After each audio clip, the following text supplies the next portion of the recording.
The courtroom door slammed open. Every head turned. The man standing in the doorway wasn't wearing a mechanic's uniform anymore. He was in a tailored suit that cost more than most people's monthly salary. Vanessa Hale, CEO, rising star, the woman who had mocked her ex-husband as a broke deadbeat just minutes ago, went pale. Her lawyer's folder slipped from his hands. Behind Ethan Mercer walked three attorneys carrying briefcases stamped with the logo of the fifth largest aviation company in America. Your Honor, the lead attorney said, we need to correct some misrepresentations about Mr. Mercer's financial situation. Vanessa's world was about to collapse. Before we dive into this story, hit that like button and drop a comment telling me what city you're watching from. I want to see how far this story travels. Now let me take you back to where it all began. The fluorescent lights in the garage buzzed like angry wasps, casting harsh shadows across the concrete floor. Ethan Mercer wiped the oil from his hands with a rag that had seen better days, probably around the same time his marriage had. The wrench in his palm was older than his son. His father had given it to him 20 years ago, back when things made sense. Back when a handshake meant something and people said what they actually meant. Dad, can we go now? Noah's voice cut through the quiet hum of the garage. The kid was 7, small for his age, with his mother's sharp eyes and Ethan's tendency to notice things other people missed. 5 minutes, buddy. Just need to finish this manifold. Ethan didn't look up from the engine block. A 1967 Mustang, cherry red under all the dust and neglect. The owner would pick it up tomorrow, pay in cash, never ask questions about why a mechanic's rates were so low. That was how Ethan liked it. Noah kicked at a wrench on the floor. It spun in a lazy circle, metal scraping concrete. Mom says you're wasting your life in here. Ethan's hands stopped moving. He set down the wrench carefully, precisely, the way a man does when he's trying not to break something, or someone. Your mom say that to you directly? No? Noah looked at his sneakers. I heard her on the phone, with that guy. Adrian? Yeah. Ethan exhaled slowly through his nose. Adrian Cole, corporate broker, smooth talker, the kind of man who wore cologne that cost more than Ethan's monthly utility bill. Vanessa had introduced them 6 months ago at some charity gala she'd dragged Ethan to. This is my husband, she'd said, and Ethan had caught the subtle embarrassment in her voice, the way she'd added the mechanic like it was an apology. Adrian had looked at Ethan's calloused hands and given him a smile that didn't reach his eyes. Honest work, he'd said. We need more of that in this world. But his tone had suggested the opposite. What he'd really meant was, you're beneath her, and we both know it. Dad? Noah was staring at him now, waiting. Your mom's entitled to her opinion. Ethan stood, knees cracking, 32 years old, and he sounded like a man twice his age. Grab your backpack. Let's get dinner. They drove home in Ethan's pickup truck, a 2003 Ford F-150, with a dent in the passenger door and a radio that only picked up AM stations. Noah fiddled with the dial, landing on a talk show discussing stock market trends. The kid listened for a moment, then switched it off. Why don't we have a nice car? Noah asked. This is a nice car. Mom says it's embarrassing. Mom says a lot of things lately. They pulled into the driveway of the gray house on Elmwood Drive, a quiet street on the outskirts of Nashville, where the neighbors kept to themselves and the property taxes were reasonable. The house wasn't much to look at, single story, modest lawn, paint that could use a fresh coat, but it was paid off. No mortgage, no debt. Ethan's father had taught him that much. Own what you have, owe nothing to anyone. Inside, the house smelled like old books and motor oil, a combination that would have horrified Vanessa. She'd moved out 4 months ago, taken an apartment downtown, closer to her office, closer to Adrian. The divorce papers had arrived 3 weeks later, delivered by a courier who'd looked at Ethan with pity. Sign here, here, and initial here, the courier had said, pointing with a pen that probably cost $50. Ethan had signed without reading. He already knew what it said. Vanessa wanted out. She wanted the life she thought she deserved, the one that didn't include a mechanic husband and a quiet house on the wrong side of town. Noah dropped his backpack by the door and headed straight for the kitchen. Can we have pizza?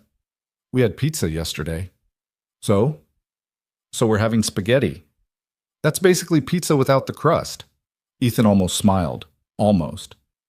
Go wash your hands. While the water boiled, Ethan stood at the kitchen window, looking out at the backyard. His father's old tool shed stood in the corner, paint peeling, roof sagging slightly. Inside were tools that dated back 50 years, aviation manuals from the 1970s, blueprints for aircraft designs that most people had never heard of. His father had been a quiet man too, the kind who let his work speak for itself. "You don't have to prove anything to anyone," his father had told him once, years ago, when Ethan was young and stupid and eager to make a name for himself. "The loud ones, they're trying to convince everyone they matter. The quiet ones already know." Ethan hadn't understood it then. He was starting to now. His phone buzzed, a text from Vanessa. "We need to talk. Tomorrow, 2 p.m., my office. No, please. No, if you're available." Just a command, the way she'd started talking to him over the past year, like he was an employee who'd disappointed her. He texted back, "Can't. I have Noah." Her response came immediately. "Bring him. This concerns him too." Ethan stared at the screen. Whatever this was, it wasn't good. The next day, Ethan dropped Noah off at Vanessa's office building downtown. The place was all glass and steel, 40 stories of corporate ambition reaching toward the sky. The lobby had a receptionist who looked like she'd stepped out of a fashion magazine, and the elevator played smooth jazz that made Ethan's teeth hurt. Vanessa's office was on the 32nd floor, corner office, floor-to-ceiling windows, a view of Nashville that made the city look cleaner than it actually was. She sat behind a desk made of imported walnut, wearing a suit that probably cost what Ethan made in a month. Adrian Cole was there too, leaning against the window like he owned the place. "Ethan." Vanessa didn't stand. "Thanks for coming. You said it was important." "It is." She gestured to a chair. "Sit." Ethan remained standing.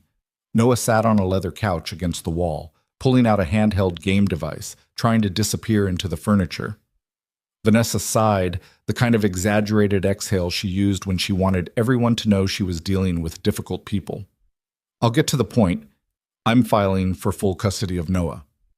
The room went quiet. Even the city sounds from 32 floors below seemed to fade. "On what grounds?" Ethan's voice was level, calm. "Years of practice. On the grounds that you're financially unstable and incapable of providing him with a proper upbringing." Vanessa opened a folder on her desk. "You live in a house that's falling apart. You drive a truck that's older than our marriage, and you work in a garage that barely pays the bills." "The bills are paid." "Barely." She pulled out a document. "I've had someone look into your finances. You're living month to month, Ethan. That's not stability. That's not what Noah deserves."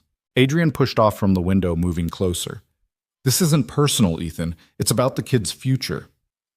"Right." Ethan looked at Adrian, really looked at him. Expensive watch, tailored suit, shoes that had never seen a day of actual work. "And you're the expert on children's welfare?" "I'm an expert on financial security." Adrian smiled, the same empty smile from the gala. "Something you clearly know nothing about." Ethan felt something cold settle in his chest, the kind of cold that came before a storm. He'd felt it before, years ago, when his father had sat him down and explained how the world really worked, how people would come after what you had if they thought you were weak. "I'm not signing anything," Ethan said. Vanessa's expression hardened. "You don't have a choice. My lawyers are filing the motion tomorrow.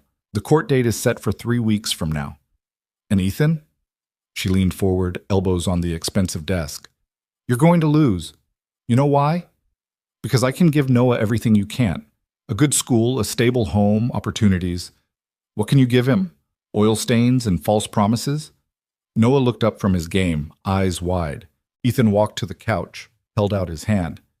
"Come on, buddy. We're leaving." Noah took his father's hand without hesitation. "This isn't over," Vanessa called after them. Ethan didn't turn around. "No, it's not, Macha." They drove in silence for 10 minutes before Noah finally spoke. "Are you really broke, Dad?" Ethan glanced at his son. The kid was trying to be brave, but his voice shook just enough to give him away. "No." "Then why does Mom think you are?" "Because I wanted her to." Noah frowned. "That doesn't make sense." "It will. Eventually." They pulled into a parking lot downtown. a small diner called Mel's that served breakfast all day and didn't care if you sat in a booth for 2 hours nursing a cup of coffee. Ethan ordered pancakes for Noah, black coffee for himself. "Listen to me," Ethan said once the waitress had left. "Your mom and I, we're different people than we used to be. She wants things I don't care about. That's okay. People change. She said you're wasting your life. She might be right. Are you?" Ethan picked up his coffee, let the warmth seep into his hands. "I don't think so. But that's not for anyone else to decide." Noah stabbed at his pancakes with a fork. "Adrian's a jerk." "Yeah. Why does Mom like him?" "Because he's rich. You're not?" Ethan smiled, the first real smile in days. "Eat your pancakes, kid." That night, after Noah was asleep, Ethan went out to the tool shed. He unlocked the heavy padlock, original hardware from 1973, and stepped inside. The smell hit him immediately. Oil, old paper, the faint trace of his father's cologne that somehow still lingered after all these years. He pulled a tarp off the workbench in the back, revealing a metal filing cabinet. 3 drawers, each one locked.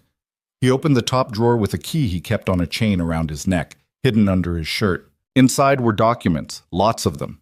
Incorporation papers, trust agreements, asset schedules, financial statements that showed balances with more zeros than most people saw in a lifetime. Mercer Aviation Group, founded 1968. Sole owner, Ethan James Mercer. He pulled out a specific folder, marked Emergency Protocol, Divorce. His father had created it 20 years ago, long before Ethan had even met Vanessa, back when the old man still believed in preparing for every possible threat. "They'll come after what we built," his father had said, sitting in the same shed, drinking whiskey from a jar. "Not today, maybe not tomorrow, but eventually. Someone will see what we have and think they deserve a piece. Could be a business partner, could be family, could be someone you love. Doesn't matter. When it happens, you'll know what to do." Ethan had thought the old man was paranoid. Turned out he was just experienced. He opened the folder. Inside was a legal strategy, step by step, written in his father's tight handwriting. There were names of attorneys, the best in the state, people who owed the Mercer family favors going back decades. There were asset reports ready to be filed in court. There were private investigation summaries on common tactics used in custody battles. And at the bottom, paperclipped to the last page, was a handwritten note. "Son, if you're reading this, it means someone underestimated you. Let them. The best weapon you have is the assumption that you're weak. Use it." Ethan sat down on an old stool, the folder heavy in his hands. He thought about Vanessa, about the woman he'd married 8 years ago. She'd been different then, or maybe he'd been too young to see who she really was. She'd been ambitious, sure, but back then it had seemed like passion, like drive. They'd met at a community college business class. She was taking night courses to get her degree. He was there because his father had insisted education mattered, even if you worked with your hands. They'd gotten coffee after class. Then dinner. Then more dinners. She'd laughed at his jokes, said she liked that he wasn't trying to impress her with money or status. "You're real," she'd said. "Everyone else is fake."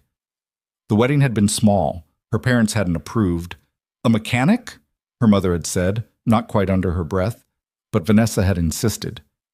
"I love him," she'd told them. And Ethan had believed her.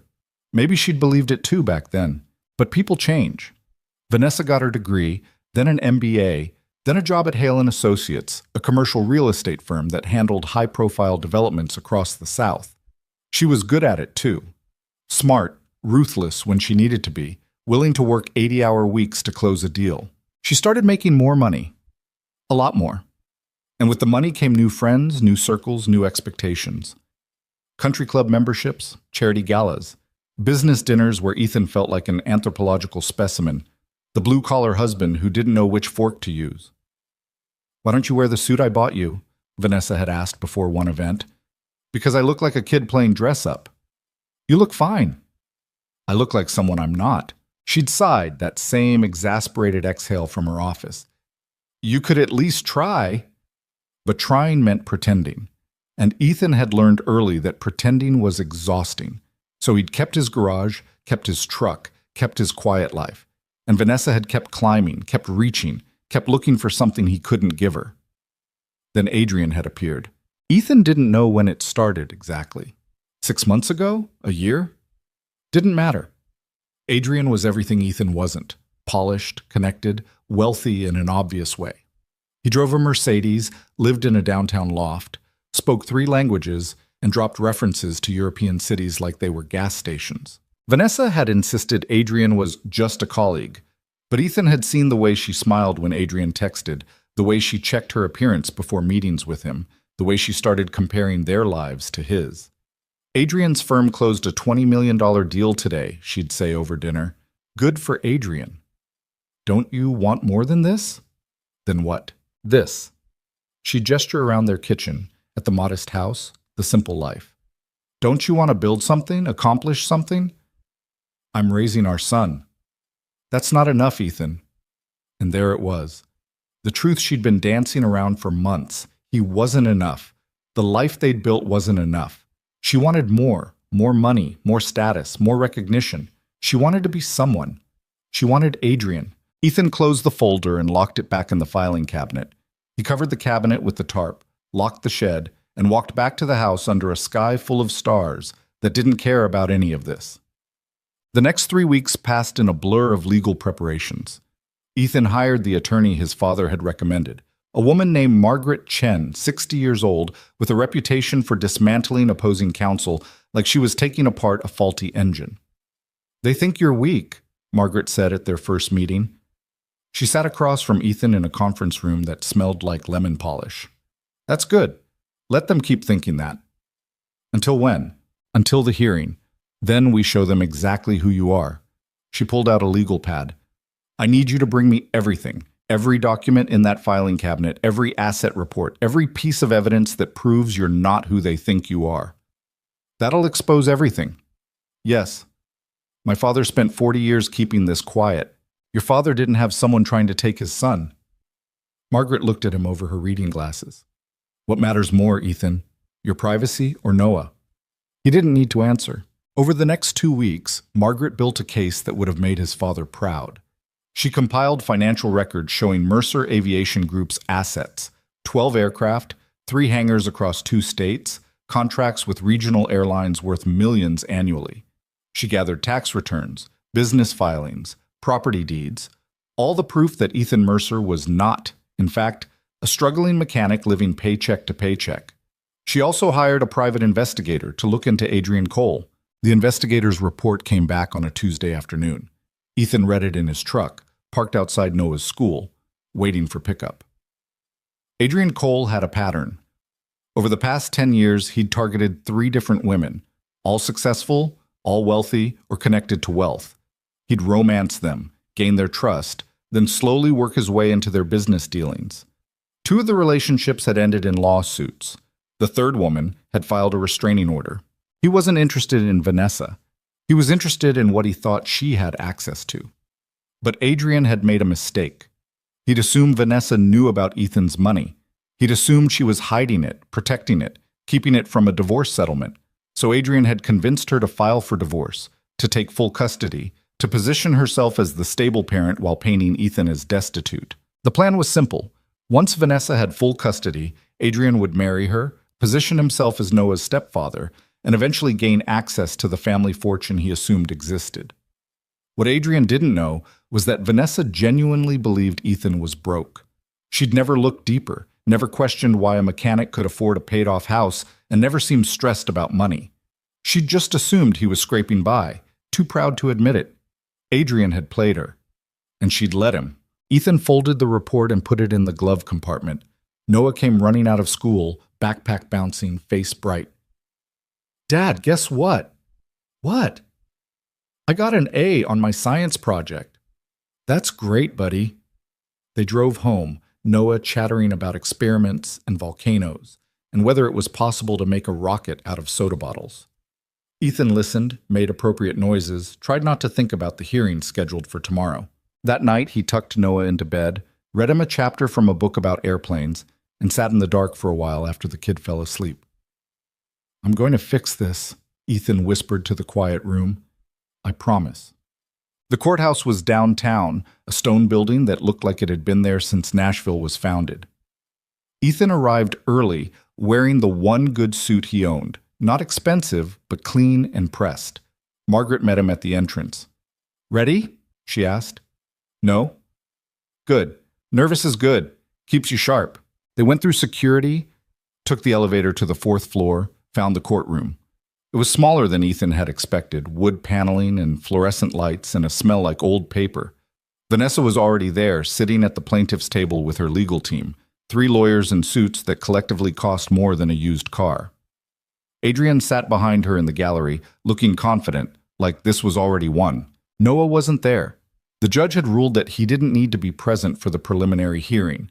The bailiff called the court to order. Judge Patricia Morrison entered, a black woman in her 50s with sharp eyes and an expression that suggested she'd heard every lie ever told. "This is a custody hearing," Judge Morrison said, settling into her chair. "Petitioner is Vanessa Hale. Respondent is Ethan Mercer. Ms. Hale, you're claiming that Mr. Mercer is financially unstable and therefore unfit for primary custody. Is that correct?" Vanessa's lead attorney stood. "Yes, Your Honor. We have extensive documentation showing that Mr. Mercer lives below the poverty line, has no career prospects, and cannot provide a stable environment for the child." "Mr. Mercer." Margaret stood. "We dispute those claims, Your Honor, completely." "Then let's hear your evidence, Counselor." What happened next would become something of a legend in Nashville legal circles, a story told by law students and veteran attorneys alike. Vanessa's team went first. They presented tax returns from Ethan's garage, a small business that showed modest income, enough to get by but nothing impressive. They showed photos of his house, his truck, his lifestyle. They called a witness, one of Vanessa's colleagues, who testified that Ethan had showed up to a company event looking like he'd just crawled out from under a car. They painted a picture of a man barely keeping his head above water, a man who couldn't possibly provide for a child the way a successful CEO could. Adrian watched from the gallery, nodding along, like everything was going according to plan. Then Margaret stood up. "Your Honor, if I may?" "Proceed." Margaret walked to the evidence table and pulled out a filing box. Then another. Then another. "These," she said, "are the financial records for Mercer Aviation Group, a private corporation founded in 1968 by Thomas Mercer and currently owned entirely by his son, Ethan James Mercer." She opened the first box. "These documents show that Mr. Mercer owns 12 aircraft valued at approximately $18 million. He also owns 3 aviation hangars, 2 in Tennessee and 1 in Kentucky, valued at another $12 million. And he holds contracts with 4 regional airlines, generating approximately $7 million in annual revenue." The courtroom went silent. Vanessa's face went pale. Adrian leaned forward, confusion replacing confidence. Margaret continued, pulling out document after document. "Here are Mr. Mercer's actual tax returns, not from his garage, which is indeed a modest operation, but from his aviation business. As you can see, Mr. Mercer's annual income is substantial. He has no debt, no mortgages, and assets totaling approximately $43 million. She paused, letting that number sink in. "Furthermore, Margaret said, "we have evidence that the petitioner's colleague, Mr. Adrian Cole," she gestured to the gallery, "has spent the past 18 months attempting to gain access to the Mercer family business through fraudulent means. He has a history of targeting wealthy women, cultivating relationships under false pretenses, and positioning himself to exploit their assets. In this case, he convinced Ms. Hale that her husband was hiding money from her, when in fact she simply never asked the right questions." Vanessa turned to look at Adrian. What is she talking about? Adrian was already standing. "This is ridiculous. Your Honor, I'm not even party to this case." "Sit down, Mr. Cole," Judge Morrison said, "or leave. Your choice." Adrian left. He walked straight out of the courtroom, didn't look back, didn't say a word to Vanessa. Margaret presented more evidence: bank statements, property deeds, corporate filings. Every piece of paper proved the same thing. Ethan Mercer was not broke. He was not struggling. He was not the man Vanessa had described. Vanessa's lead attorney tried to recover. "Your Honor, even if these documents are legitimate, they don't change the fact that Mr. Mercer has misrepresented himself." "To whom?" Margaret interrupted. He never claimed to be poor. He simply lived modestly. There's no law against that. Judge Morrison held up a hand. That's enough from both of you. She looked at Ethan. Mr. Mercer, why didn't you tell your wife about your financial situation? Ethan stood. Because my father taught me that what you have doesn't define who you are, Your Honor. I didn't see the point in advertising it. But you let her believe you were struggling. I let her believe what she wanted to believe. Ethan glanced at Vanessa. She never asked. And when I tried to talk about my father's business, she wasn't interested. It didn't fit the life she wanted. Judge Morrison leaned back in her chair, studying both of them. Ms. Hale, did you know about your husband's business? Vanessa's voice was barely a whisper. No. Did you ever ask? No. Did you investigate his finances before filing this motion? My attorney did. Clearly not well enough. The judge looked at Vanessa's legal team. Counsel, this is embarrassing. You brought a custody case based on financial instability without actually verifying your client's claims? The lead attorney stammered. We relied on the information provided, Your Honor. Then you should have verified it. This is family court, not small claims. Do better. Judge Morrison turned to Margaret. Ms. Chen, do you have anything else? Just one thing, Your Honor. Margaret pulled out a final document. This is a statement from Noah Mercer's school. His teachers report that he's well-adjusted, happy, and showing no signs of neglect or instability. In fact, they note that his father volunteers regularly, attends every parent-teacher conference, and is actively involved in his education. Whatever else might be said about Mr. Mercer, he's been an exemplary parent. Judge Morrison reviewed the statement. Then she set it down and looked at both parties. Here's my ruling, she said. The petition for custody modification is denied. Primary custody remains with Mr. Mercer. Ms. Hale, you will continue to have visitation as outlined in your divorce agreement. This hearing is adjourned. The gavel came down. Vanessa sat frozen in her chair, staring at nothing. Ethan stood, shook Margaret's hand, and walked out of the courtroom. He didn't celebrate. He didn't gloat. He just left, because there was nothing else to say. Outside in the hallway, he checked his phone. A text from Noah's school. Early dismissal today. Can you pick up at noon? He texted back, on my way. Behind him, through the courthouse doors, he could hear Vanessa's voice, rising in volume, demanding to know where Adrian had gone, why her lawyers hadn't found this information, how this had happened. Ethan kept walking. He had a son to pick up. Noah was waiting on the school steps when Ethan pulled up, backpack slung over one shoulder, talking to a girl with pigtails. He said goodbye and jogged to the truck, climbing in with the kind of energy only 7-year-olds possessed after sitting still for 4 hours.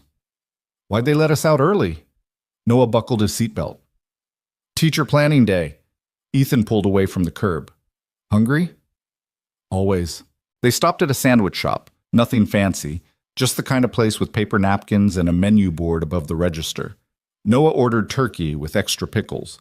Ethan got coffee and watched his son eat, the kid completely oblivious to what had just happened downtown.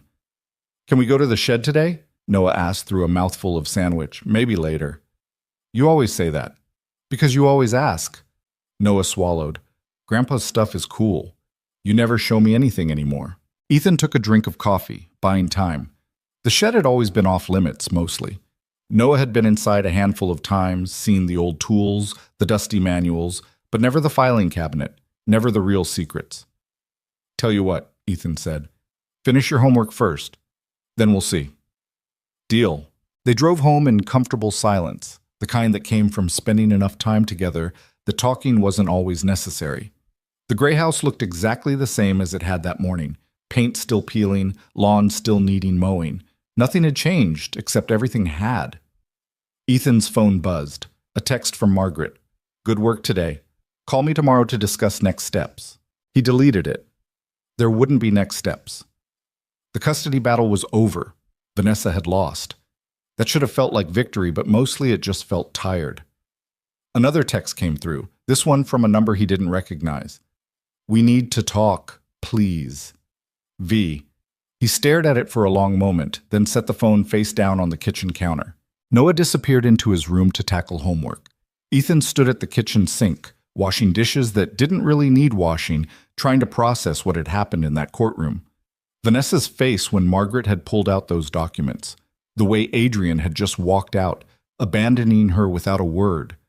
The judge's voice, matter of fact, denying the petition like it was nothing more than a parking ticket dispute. His phone buzzed again, and again, and again. He picked it up. 7 texts from Vanessa, each one more desperate than the last.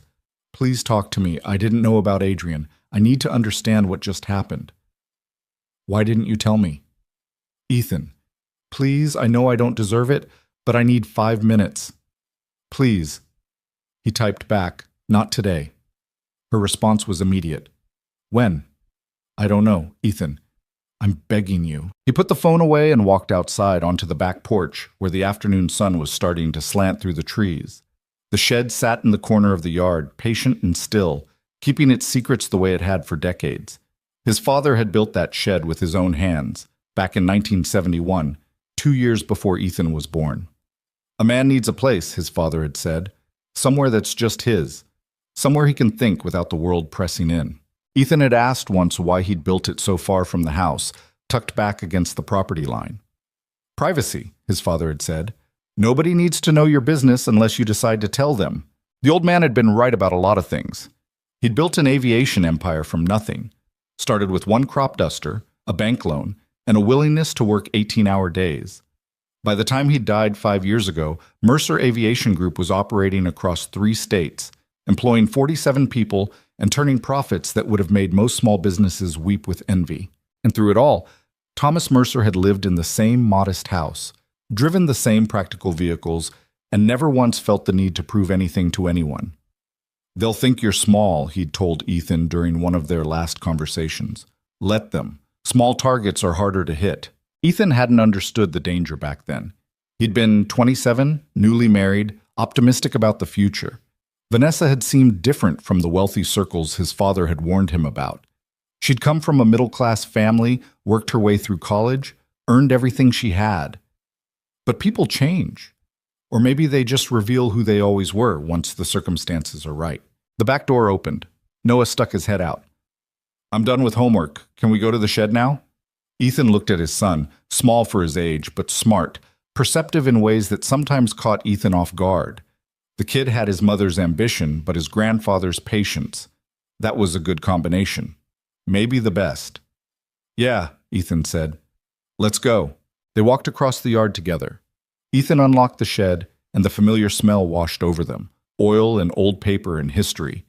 Noah went straight for the workbench, running his hands over tools that were older than his father. Why do you keep all this stuff? Noah asked. Because it belonged to your grandfather, and someday it'll belong to you. Even the boring papers? Especially those. Noah picked up a wrench, tested its weight. Was Grandpa rich?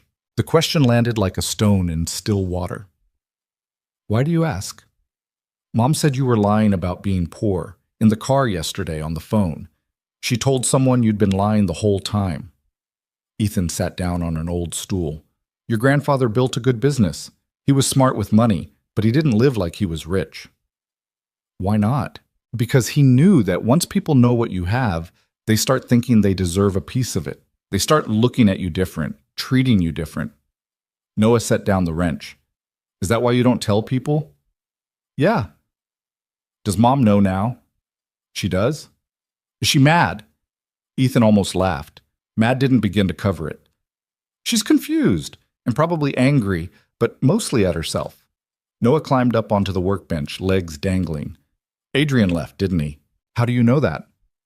I heard Mom on the phone this morning, before school. She was crying. The kid looked down at his sneakers. She doesn't cry a lot. Ethan felt something twist in his chest. Whatever else had happened, whatever betrayals and lies had poisoned their marriage, Vanessa was still Noah's mother. And Noah loved her, the way kids love their parents even when those parents make catastrophic mistakes. She's going through a hard time, Ethan said carefully, but she'll be okay. Will we? We're already okay, buddy. Noah was quiet for a moment, swinging his legs, thinking. Can I ask you something? Always.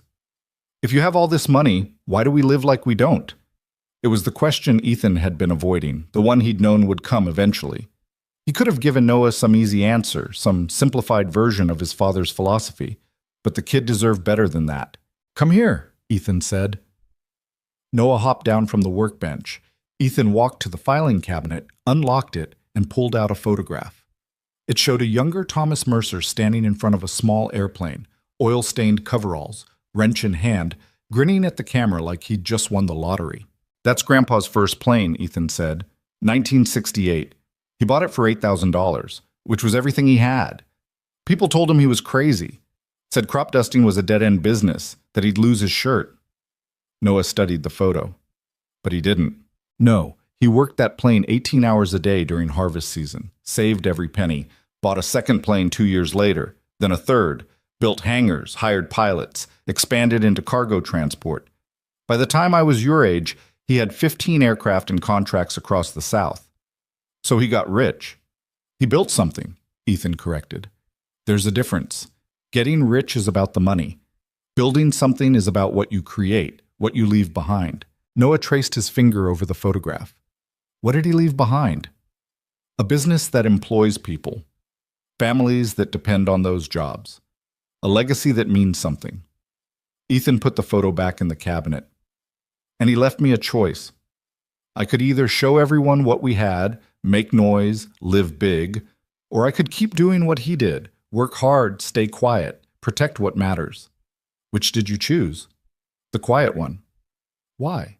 Because the loud ones, they attract attention, and attention brings problems. People like Adrian, who see dollar signs instead of human beings. People who'll use you, manipulate you, take everything you have if you let them. Noah absorbed this, his 7-year-old brain working through concepts that most adults never fully grasped. Is that why Mom left? Because you were quiet? Ethan locked the cabinet. Your mom left because she wanted something I couldn't give her. She wanted to be seen, to matter in ways that had nothing to do with who she actually was. And that's okay. That's her choice. But it hurt you. Yeah, it did. They stood in the shed for a while longer, not talking, just existing in the space that Thomas Mercer had built for exactly this purpose, thinking without the world pressing in. Finally, Noah said, I like being quiet. Ethan ruffled his son's hair. Good. Me too. They locked up the shed and headed back to the house. Ethan made dinner, nothing fancy, just spaghetti and garlic bread, and they ate while Noah talked about school, about the science project he was planning, about whether it was possible to build a hovercraft out of a leaf blower and a shower curtain. After dinner, after Noah was in bed, Ethan finally looked at his phone again. 17 missed calls from Vanessa, 6 voicemails, 23 text messages. He listened to the first voicemail. Ethan, it's me. I need to talk to you. Please call me back. Her voice sounded hollow, scraped raw. He deleted it and listened to the second. I didn't know about Adrian. I swear I didn't know. He told me, he said you were hiding assets, that you were trying to screw me over in the divorce. I believed him. I'm sorry. I'm so sorry. The third voicemail was just crying. He deleted them all. The text messages were more of the same, apologies, explanations, desperate attempts to make him understand that she hadn't known, hadn't meant for any of this to happen. But that was the thing about betrayal. Intent didn't matter as much as people thought it did. Vanessa had believed the worst about him without asking, without verifying, without giving him the benefit of doubt. She'd assumed he was broke and bitter, lying to save face, clinging to a life that embarrassed her. She'd been so ready to believe Adrian because Adrian's story confirmed what she already thought about Ethan, that he was small, that he was failing, that he wasn't enough. And maybe that was the real betrayal, not the divorce, not the custody battle, but the fact that she'd looked at 8 years of marriage and decided he wasn't worth a single hard question. He typed out a response. I'll meet with you. Thursday, 6 p.m., Riverside Park. Come alone. Her reply came within seconds. Thank you. I'll be there.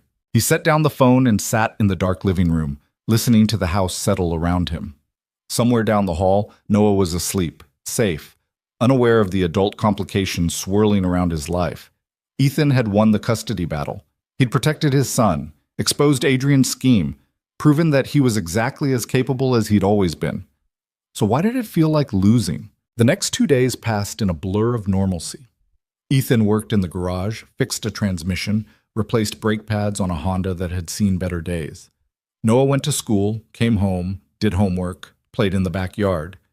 They ate dinner together, watched a documentary about airplanes, went to bed at reasonable hours. On the surface, everything was fine. Underneath, Ethan kept replaying the courtroom scene. Vanessa's face when she realized Adrian had used her. The way she'd turned to look for him, only to find empty space where he'd been sitting. The humiliation in her voice when the judge had asked if she'd verified her claims. Part of him felt vindicated. She doubted him, attacked him, tried to take away his son based on assumptions and lies. She deserved every bit of that public embarrassment. But another part, the part that remembered falling in love with her, that remembered late-night conversations and shared dreams, that part just felt sad. Thursday came. Ethan dropped Noah off at Vanessa's mother's house for a sleepover with his cousin. The old woman gave Ethan a look that could have curdled milk. "My daughter's a mess because of you," she said at the door. "Your daughter's a mess because of her choices, Mrs. Hale." "You should have told her about the money. She should have asked." Mrs. Hale's mouth thinned into a line. "You're a cruel man, Ethan Mercer." "I'm a careful one. There's a difference." He left before she could respond. Riverside Park was a strip of green along the Cumberland River, popular with joggers and families. At 6 p.m. on a Thursday, it was mostly empty. A few dog walkers, a couple on a bench, someone flying a kite that kept crashing into trees. Vanessa was already there, sitting at a picnic table near the water. She'd dressed down, jeans, a simple blouse, hair pulled back, no makeup that Ethan could see. She looked younger than 30 and older than 30, both at the same time. He sat down across from her. "Thank you for coming," she said. "You wanted to talk." "I'm here." She nodded, staring at her hands. "I don't know where to start." "The beginning usually works." "The beginning was 8 years ago. We were happy then." "We were young," Ethan corrected. "Different thing." Vanessa flinched. "You think we were never happy?" "I think we were happy until you decided I wasn't good enough for the life you wanted." "That's not fair." "Isn't it?" Ethan leaned back, arms crossed. "When did it start, Vanessa? When did you start being embarrassed by me?" She was quiet for a long time. The river moved past them, indifferent to human drama. "It wasn't one thing," she finally said. "It was 1,000 little things. Charity events where people asked what you did and I had to say mechanic and watch their faces change. Business dinners where you wore the same suit every time because you only owned one. Company retreats where everyone else brought spouses who fit in, who knew how to talk about stock options and portfolio diversification, and you just sat there looking uncomfortable. So you were embarrassed. I was frustrated. I wanted you to want more, to be more. I was exactly who I've always been. You just decided that wasn't enough." Vanessa's eyes filled with tears. "I worked so hard, Ethan. I clawed my way up from nothing. Every promotion, every deal, every success, I earned it. And I wanted to share that with you, to celebrate with someone who understood what it took. But you didn't care. You never cared about any of it. Because it didn't matter. It mattered to me." Her voice echoed across the park. The couple on the bench looked over, then quickly looked away. Ethan kept his voice level. "You want to know why I didn't tell you about the business? About the money? Yes? Because I wanted to know if you'd love me without it. I wanted to know if I was enough, just as I was, without the aviation empire or the bank accounts or any of it." He paused. "Turns out I wasn't." "That's not true. You filed for divorce, Vanessa. You tried to take our son away because you thought I was broke. You believed the absolute worst about me because it fit the story you'd already written in your head. Adrian told me you were hiding money. He showed me reports, financial analyses that suggested, and you believed him instead of asking me directly." Vanessa wiped at her eyes. "He was convincing. He was a con artist. And you let him convince you because deep down, you wanted to believe I was the problem, that I was holding you back, that your life would be better without me in it." "I loved you." "Past tense, yeah. I noticed." They sat in silence. A dog barked somewhere downstream. The kite finally got stuck in a tree, and its owner gave up and walked away, leaving it there to flap in the wind. "What did Adrian want?" Ethan asked. Vanessa shook her head. I don't even know anymore. He said he wanted to help me protect myself in the divorce. He had lawyers, financial advisors, people who could properly assess your hidden assets. He made it sound like you were this criminal mastermind hiding millions while I struggled. And you bought it. I did. She looked at him directly for the first time. I'm sorry. That doesn't fix anything, but I am. Sorry for believing him, or sorry it didn't work out the way you planned? Both. Neither. I don't know. She twisted her hands together. When that lawyer pulled out those documents in court, when I realized you'd had all that money the whole time, I felt like an idiot. And then Adrian just left, and I understood, really understood, that he'd never cared about me at all. He thought I knew about your business. He thought I was some wealthy CEO with access to family money. He was playing me the whole time. Yeah. But so were you. Ethan raised an eyebrow. Excuse me? You let me think you were struggling. You watched me worry about bills, about Noah's future, about whether we'd have enough for emergencies, and the whole time you had $40 million sitting in bank accounts. We never struggled with bills. They were always paid. But I didn't know that. I thought we were one bad month away from disaster. That's what you wanted to think, Ethan said. You wanted to see me as failing so you could justify leaving. Don't put that on me. Vanessa stood abruptly. You know what? You're right about all of it. I was embarrassed. I wanted more. I believed Adrian because it was easier than admitting I'd made a mistake marrying you. Finally, the truth. But you're not innocent in this, Ethan. You hid who you were. You played the poor mechanic act while sitting on a fortune. That's manipulation too. I lived the life I wanted to live. I never lied about it. You lied by omission. I protected myself, Ethan corrected, standing to meet her. My father taught me that people treat you different when they know what you have. They start wanting things, expecting things. They stop seeing you as a person and start seeing you as a resource. And he was right. Look at us. The moment you found out, your whole perspective changed. Because you'd been lying. No, because you finally saw that the problem wasn't me being broke. It was you being greedy. Vanessa stepped back like he'd slapped her. That's not fair. Life's not fair. You wanted a divorce. You got one. You wanted to humiliate me in court. That backfired. Now you want forgiveness? Absolution? What exactly are you here for, Vanessa? She sank back onto the bench, deflated. I don't know. I needed you to know I didn't mean for it to go that far. The custody thing.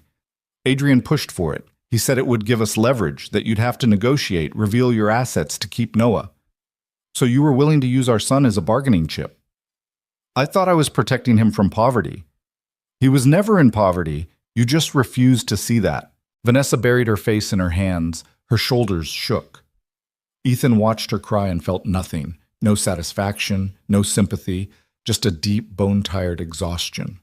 I loved you, she said through her hands. I really did. Maybe I still do.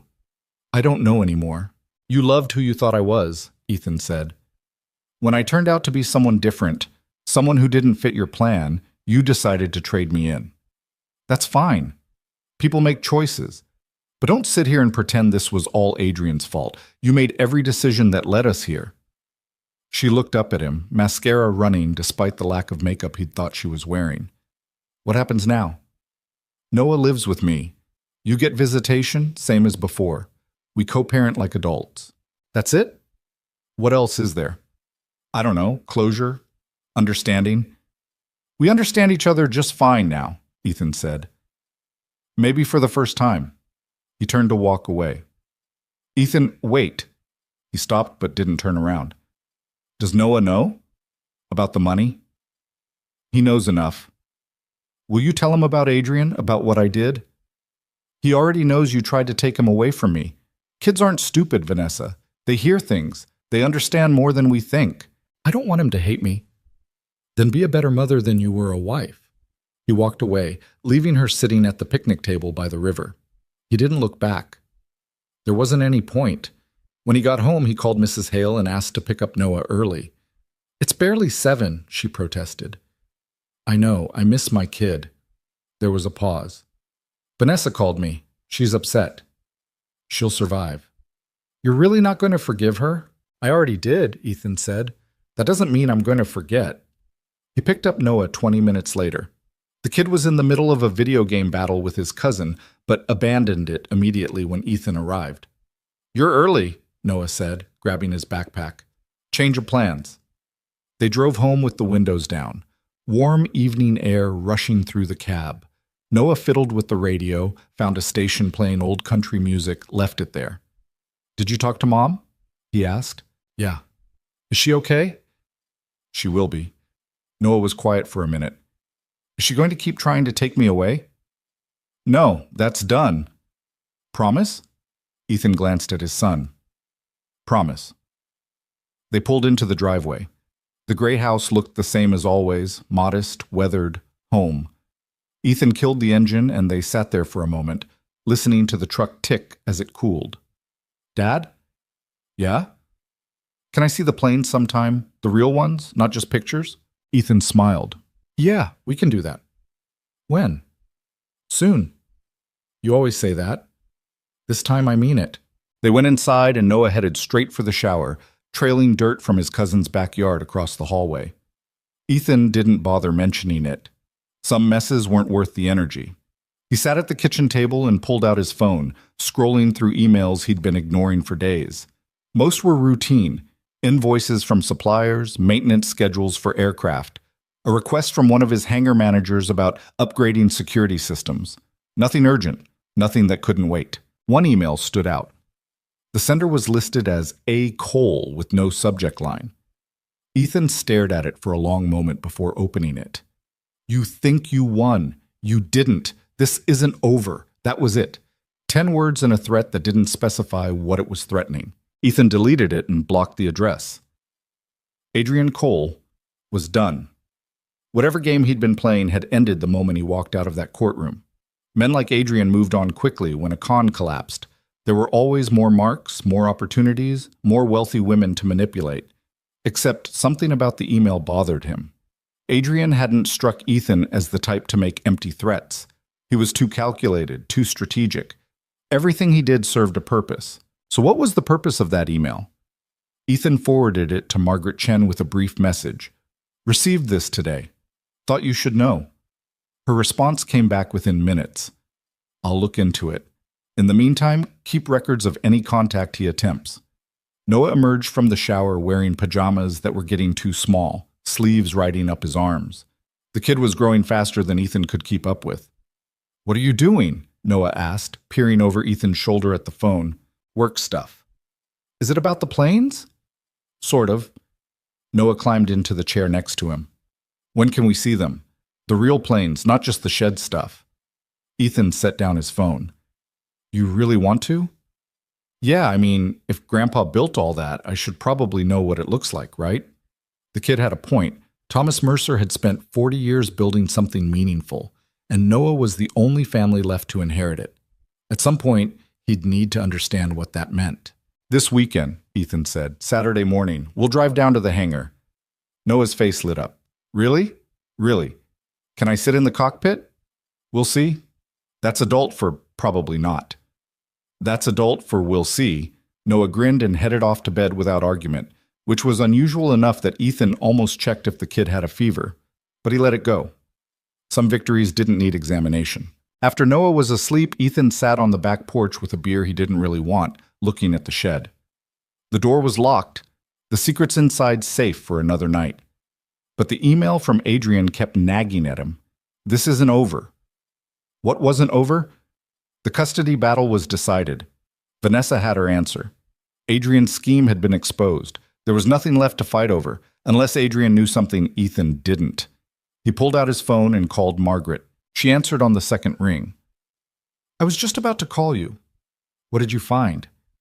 "Adrian Cole filed a lawsuit this afternoon. Against you." Ethan sat up straighter. "On what grounds?" "Defamation and intentional interference with business relationships. He's claiming that the information presented in court damaged his professional reputation and cost him multiple business contracts." "That's insane. Everything we presented was factual." "I know, which is why this won't go anywhere. But it's going to be annoying. He's asking for $2 million in damages." Ethan laughed, a short, bitter sound. "He's got some nerve." Men like him usually do. The suit is frivolous. No judge will take it seriously, but it'll tie us up for a few months. Depositions, filings, the usual legal theater. Can we countersue? We could, but that prolongs the whole thing. My recommendation? Let me file a motion to dismiss, then we move on with our lives. Adrian's trying to save face. This is his way of pretending he still has some control. And if the motion gets denied? It won't, trust me. Ethan trusted her. Margaret had been practicing family law for 30 years, came recommended by his father's estate attorney, and hadn't been wrong yet. If she said the lawsuit was nothing, it was nothing, but it still felt like something. He hung up and finished his beer, watching the stars emerge over the backyard.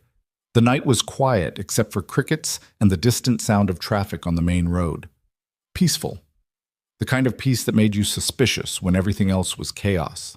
Saturday morning arrived with clear skies and Noah awake before 6, bouncing around the house like he'd mainlined sugar. Ethan made pancakes while the kid peppered him with questions about the planes, about what they looked like, about whether they were fast, about whether Ethan knew how to fly them. I have my license, Ethan said, flipping a pancake. Your grandpa taught me when I was 16. You can fly? Small aircraft, yeah. Single-engine props, mostly. Nothing fancy. That's so cool. Why didn't you ever tell me? Never came up. That's the kind of thing that should come up, Dad. Ethan smiled. Noted. They ate breakfast quickly, loaded into the truck, and headed south out of Nashville.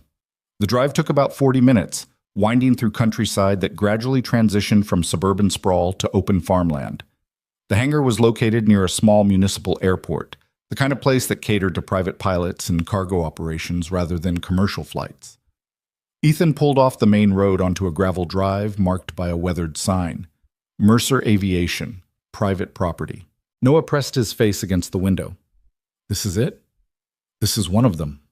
The hangar sat at the end of the drive, a massive metal structure that looked like it could house a commercial jet. Next to it was a smaller building that served as offices, and beyond that, a concrete tarmac where 3 aircraft sat gleaming in the morning sun. Ethan parked near the office. A man in his 50s emerged, wiping his hands on a rag. Frank Morrison, the hangar manager, had worked for Thomas Mercer for 20 years and stayed on after the old man died. Ethan, Frank said, shaking his hand. Wasn't expecting you today. Figured it was time to show Noah the operation. Frank looked down at the kid. You're taller than the last time I saw you. I'm 7 now, Noah said, like that explained everything. 7's a good age. Come on, I'll give you the tour. They walked across the tarmac toward the aircraft. The nearest one was a Cessna 172, white with blue stripes, looking exactly like what someone who didn't know planes would picture when they heard the word airplane. This is our trainer, Frank explained. We use it for flight instruction, short hops, maintenance checks. Your grandpa bought it in 1985, still runs like new. Noah circled the plane, eyes wide. Can I touch it? Go ahead. The kid ran his hand along the fuselage, careful and reverent, like he was petting a wild animal that might spook. Ethan watched him, remembering the first time his own father had brought him here, shown him the planes, explained what they meant. This is what we built, Thomas had said. Not for the money, not for status, for freedom. When you're up there, above the clouds, nothing else matters. No debts, no problems, no people trying to take what's yours. Just you and the sky. Ethan had understood it then in the abstract. He understood it now in his bones.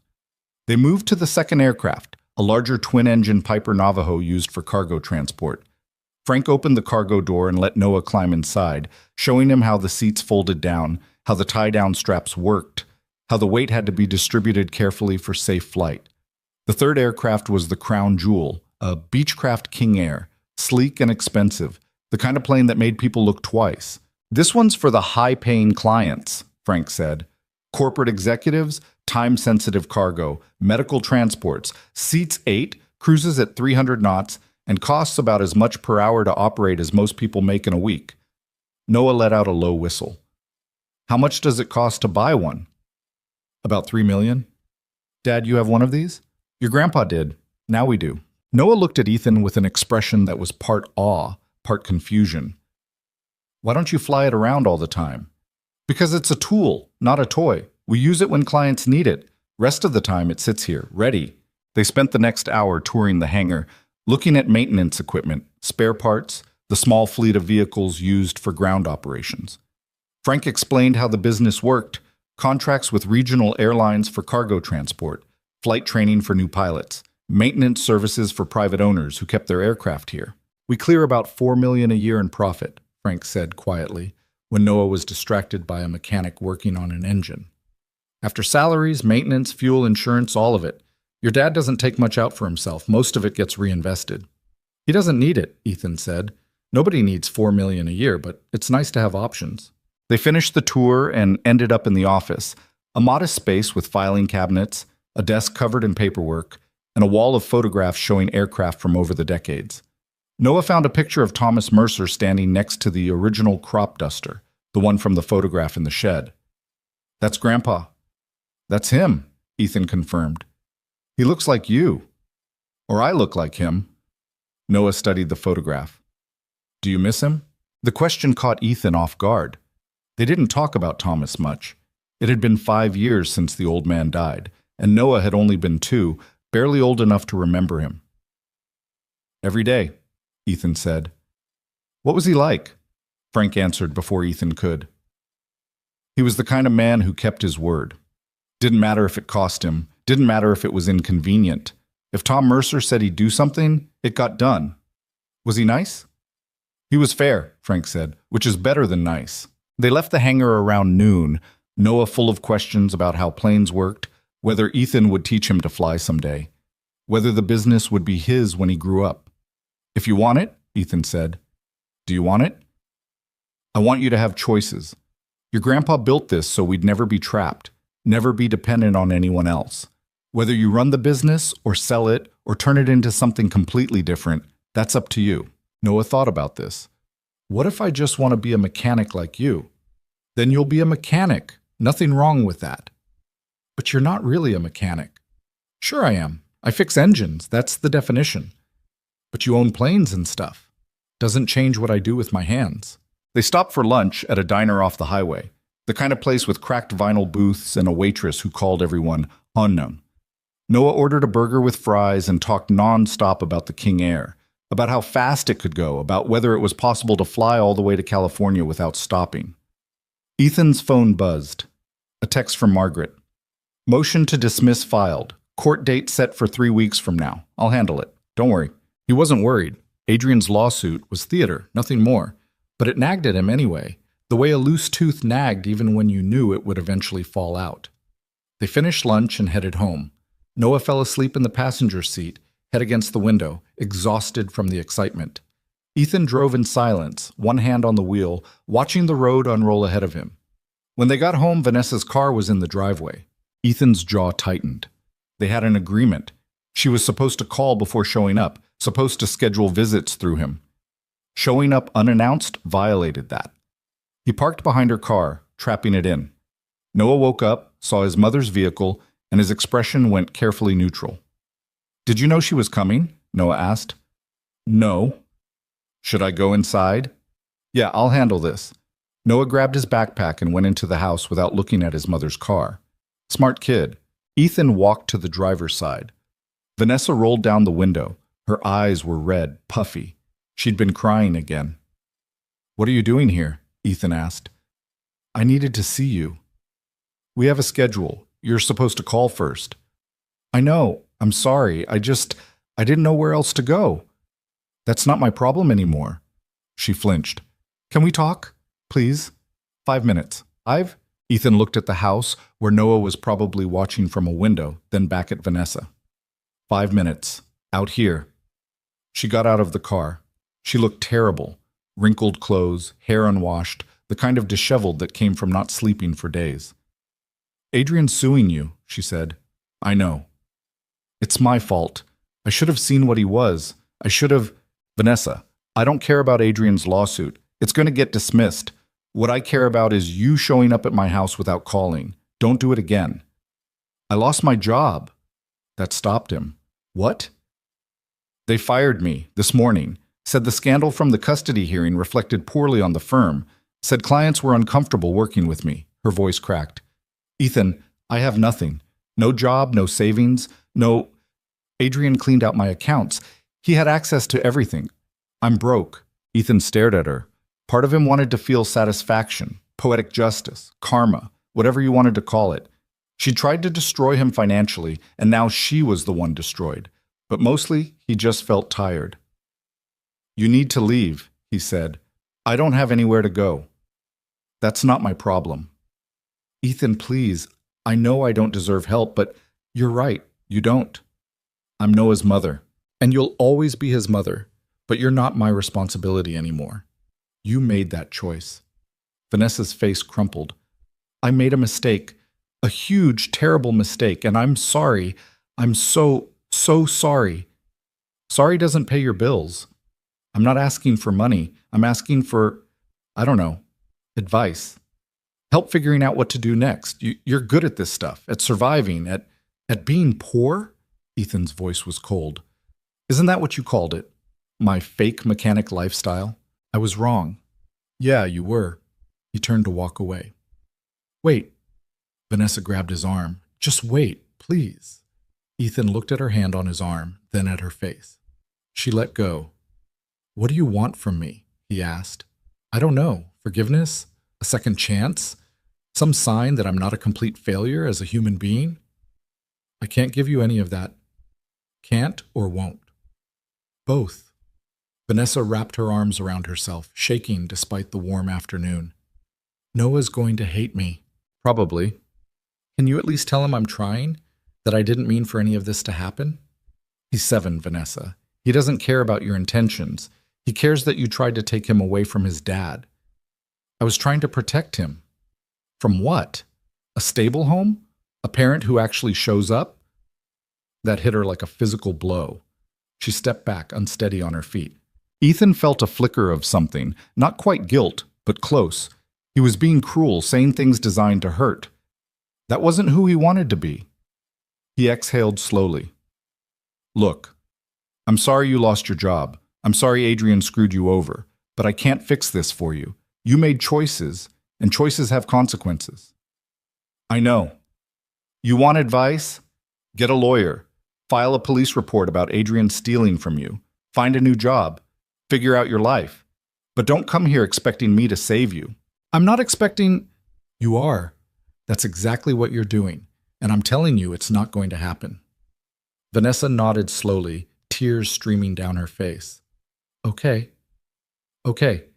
She got back in her car, hands shaking as she fumbled with the keys. Ethan moved his truck so she could leave.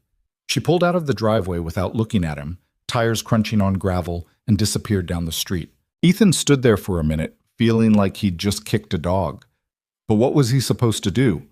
Let her move in? Give her money? Pretend the last year hadn't happened? He went inside. Noah was in the living room, pretending to watch TV. Is Mom okay? Noah asked. She will be. She looks sad. Yeah. Are you going to help her? Ethan sat down next to his son. That's complicated, buddy. Why? Because sometimes helping people means letting them figure things out on their own.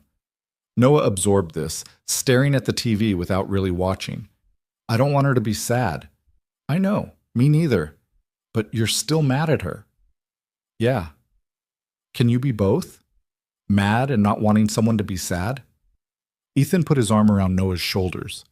You can be lots of things at once. That's part of being human. They sat there for a while, watching a show neither of them cared about, both thinking about things they didn't know how to say. The next few weeks passed in a strange kind of limbo. Adrian's lawsuit moved forward despite being obviously frivolous. Margaret filed motion after motion, each one getting delayed by technicalities and procedural games. Adrian had hired an expensive legal team. Where he got the money, Ethan didn't know, and they were dragging everything out as long as possible. He's punishing you, Margaret explained over the phone. This isn't about winning, it's about making your life difficult.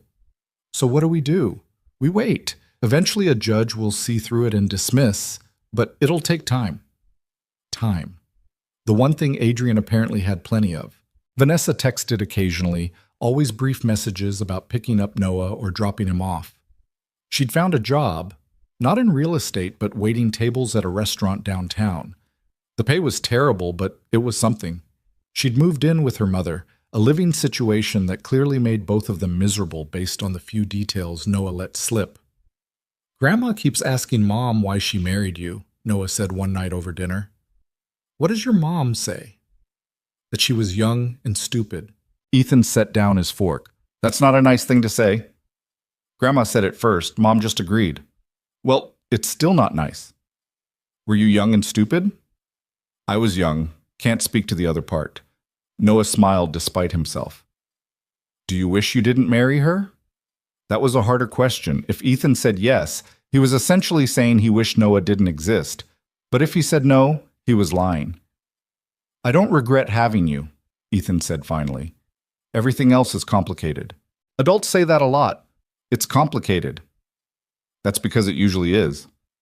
The court date for Adrian's lawsuit finally arrived on a Thursday morning. Ethan took the day off from the garage, put on his good suit again, and met Margaret at the courthouse. Adrian was there with his legal team, looking smug and confident. The judge was a man in his 60s named Harrison West, with a reputation for not tolerating nonsense. He listened to Adrian's attorney present the case: claims of defamation, reputational damage, lost business opportunities. Then Margaret stood up. "Your Honor, this entire lawsuit is predicated on statements made in a separate legal proceeding, the custody hearing between Mr. Mercer and Ms. Hale. Those statements were made under oath, verified by documentation, and found credible by Judge Morrison. Mr. Cole is attempting to use this court to relitigate matters already decided." Judge West looked at Adrian's attorney. "Is that accurate?" The attorney stammered, "Your Honor, the context—" "Answer the question. Are you attempting to challenge findings from a custody hearing?" "We're challenging the malicious intent behind—" "That's a yes."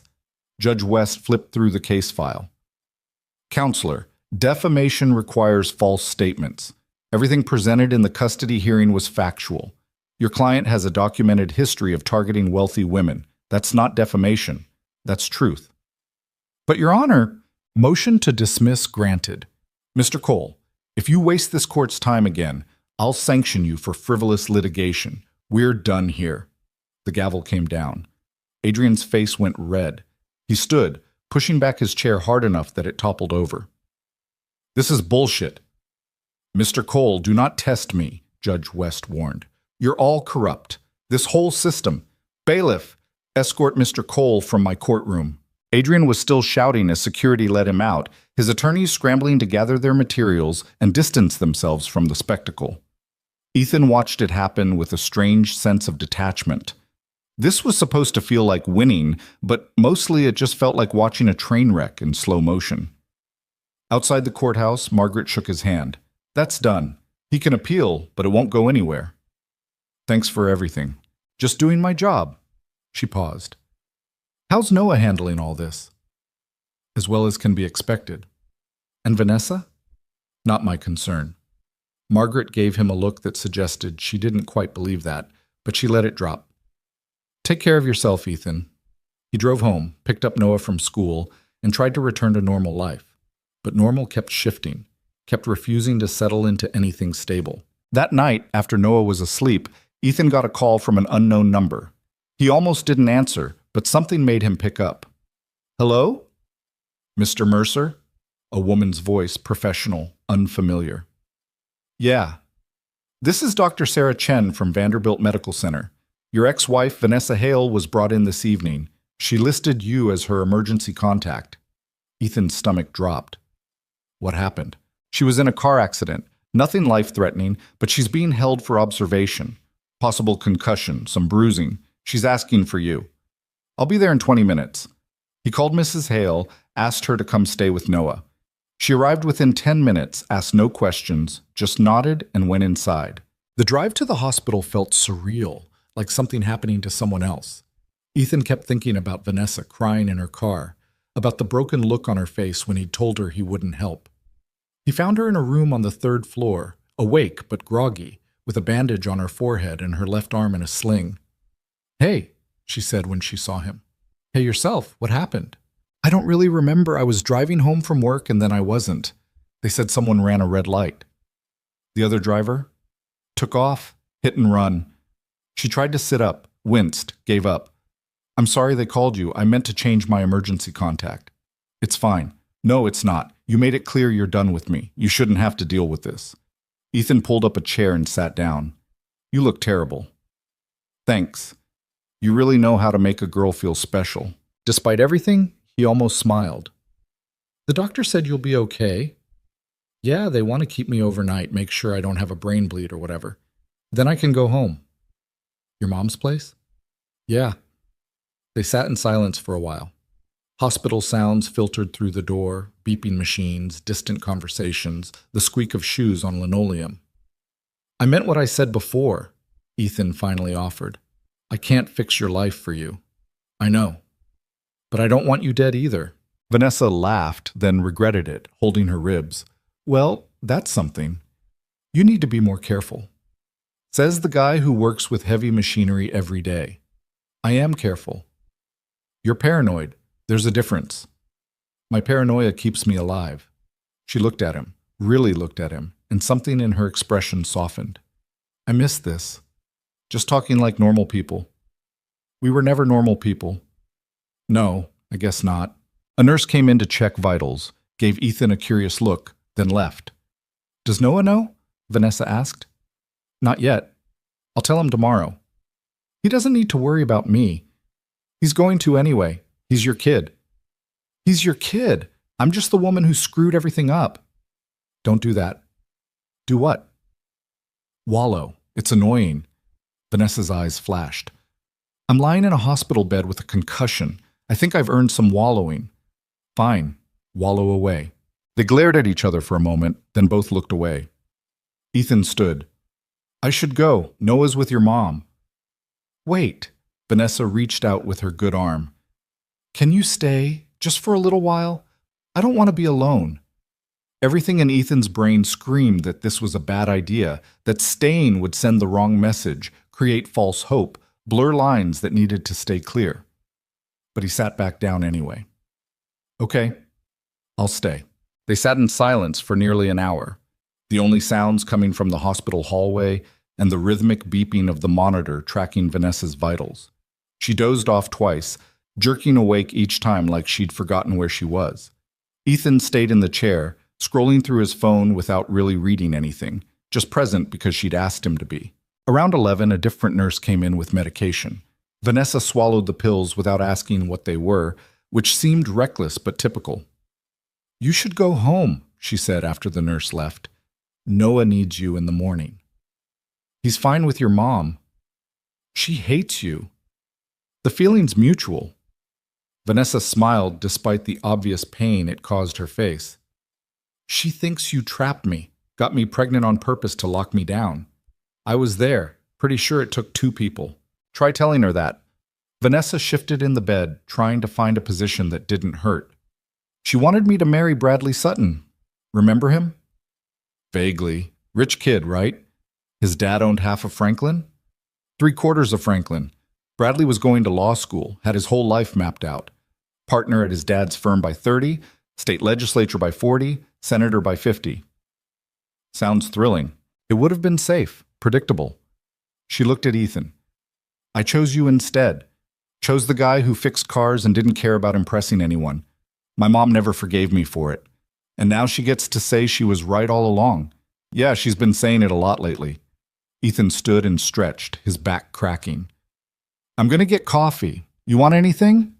They won't let me have caffeine, something about the concussion.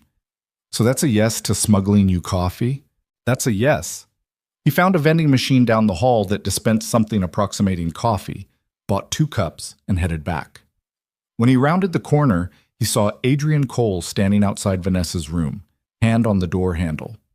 Ethan's body moved before his brain caught up. He was across the hallway in 4 strides, coffee forgotten on a nearby table. Get your hand off that door. Adrian turned, and whatever expression he'd been wearing vanished behind a mask of casual indifference. Ethan, didn't expect to see you here. I said get your hand off the door. Adrian stepped back, hands raised in mock surrender. Relax. I'm just checking on Vanessa. I heard about the accident. From who? Does it matter? Yeah, actually, it does, because if you've been stalking her... Stalking? Jesus, you really do think the worst of everyone, don't you? Adrian leaned against the wall, all false casualness. I still have friends at her old firm. Word travels. She doesn't want to see you. Did she tell you that? She doesn't need to. Adrian smiled, the same empty smile he'd worn at that charity gala years ago. You know what's funny? I actually feel bad for you. Save it. No, really. You think you won. You got custody, kept your money hidden, made me look like the villain, but you're still here, in a hospital at midnight, sitting with your ex-wife because she can't handle being alone. That's not winning, that's just sad. Ethan took a step forward. Adrian didn't move, which was either brave or stupid. You need to leave, Ethan said quietly. Now. Or what? You'll hit me? That'll look great in court. Oh wait, I forgot. Judges love you. The humble mechanic with the secret fortune. What a story. Last chance. Adrian pushed off the wall. Fine. Tell Vanessa I stopped by. Tell her I hope she feels better. Tell her I'm sorry for everything. You're not sorry for anything. You're right, I'm not. Adrian started walking toward the elevator, then stopped and turned back. But here's something to think about while you're playing hero. That accident tonight, the hit and run, that wasn't random. Ethan went cold. What are you saying? I'm saying Vanessa's made some people very unhappy. Clients who lost money when she got fired. Investors who backed out of deals when her name got dragged through the press. People have long memories in this business. You're threatening her. I'm not threatening anyone. I'm just pointing out that actions have consequences. She destroyed her own reputation. I just helped it along. If you had anything to do with that accident, me?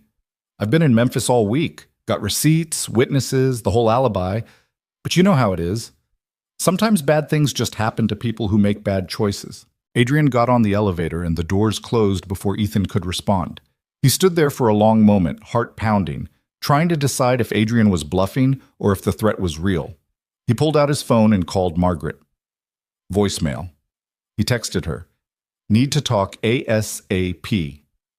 Adrian showed up at hospital, made threats about Vanessa's accident. Then he called the nursing station and asked them to add Adrian Cole to the list of people not allowed in Vanessa's room.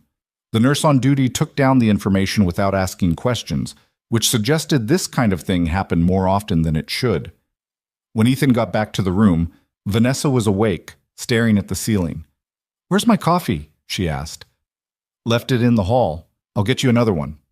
What happened? You look like you saw a ghost. Adrian was here. She sat up too fast, winced, grabbed her ribs.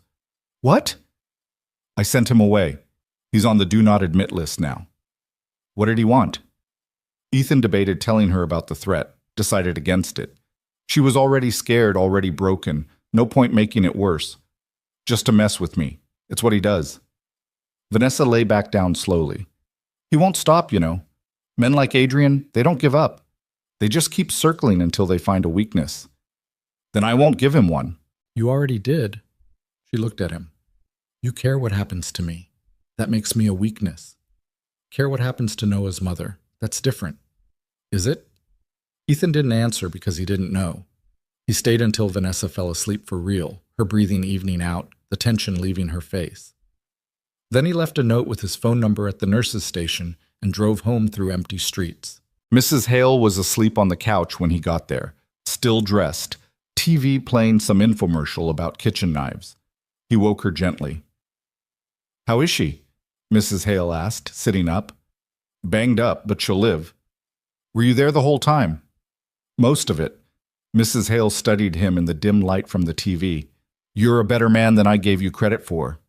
Don't go changing your opinion on my account. She almost smiled. My daughter made mistakes. A lot of them. But she loved you once. Really loved you. Past tense again. Maybe not as past as you think. Mrs. Hale stood, gathering her purse.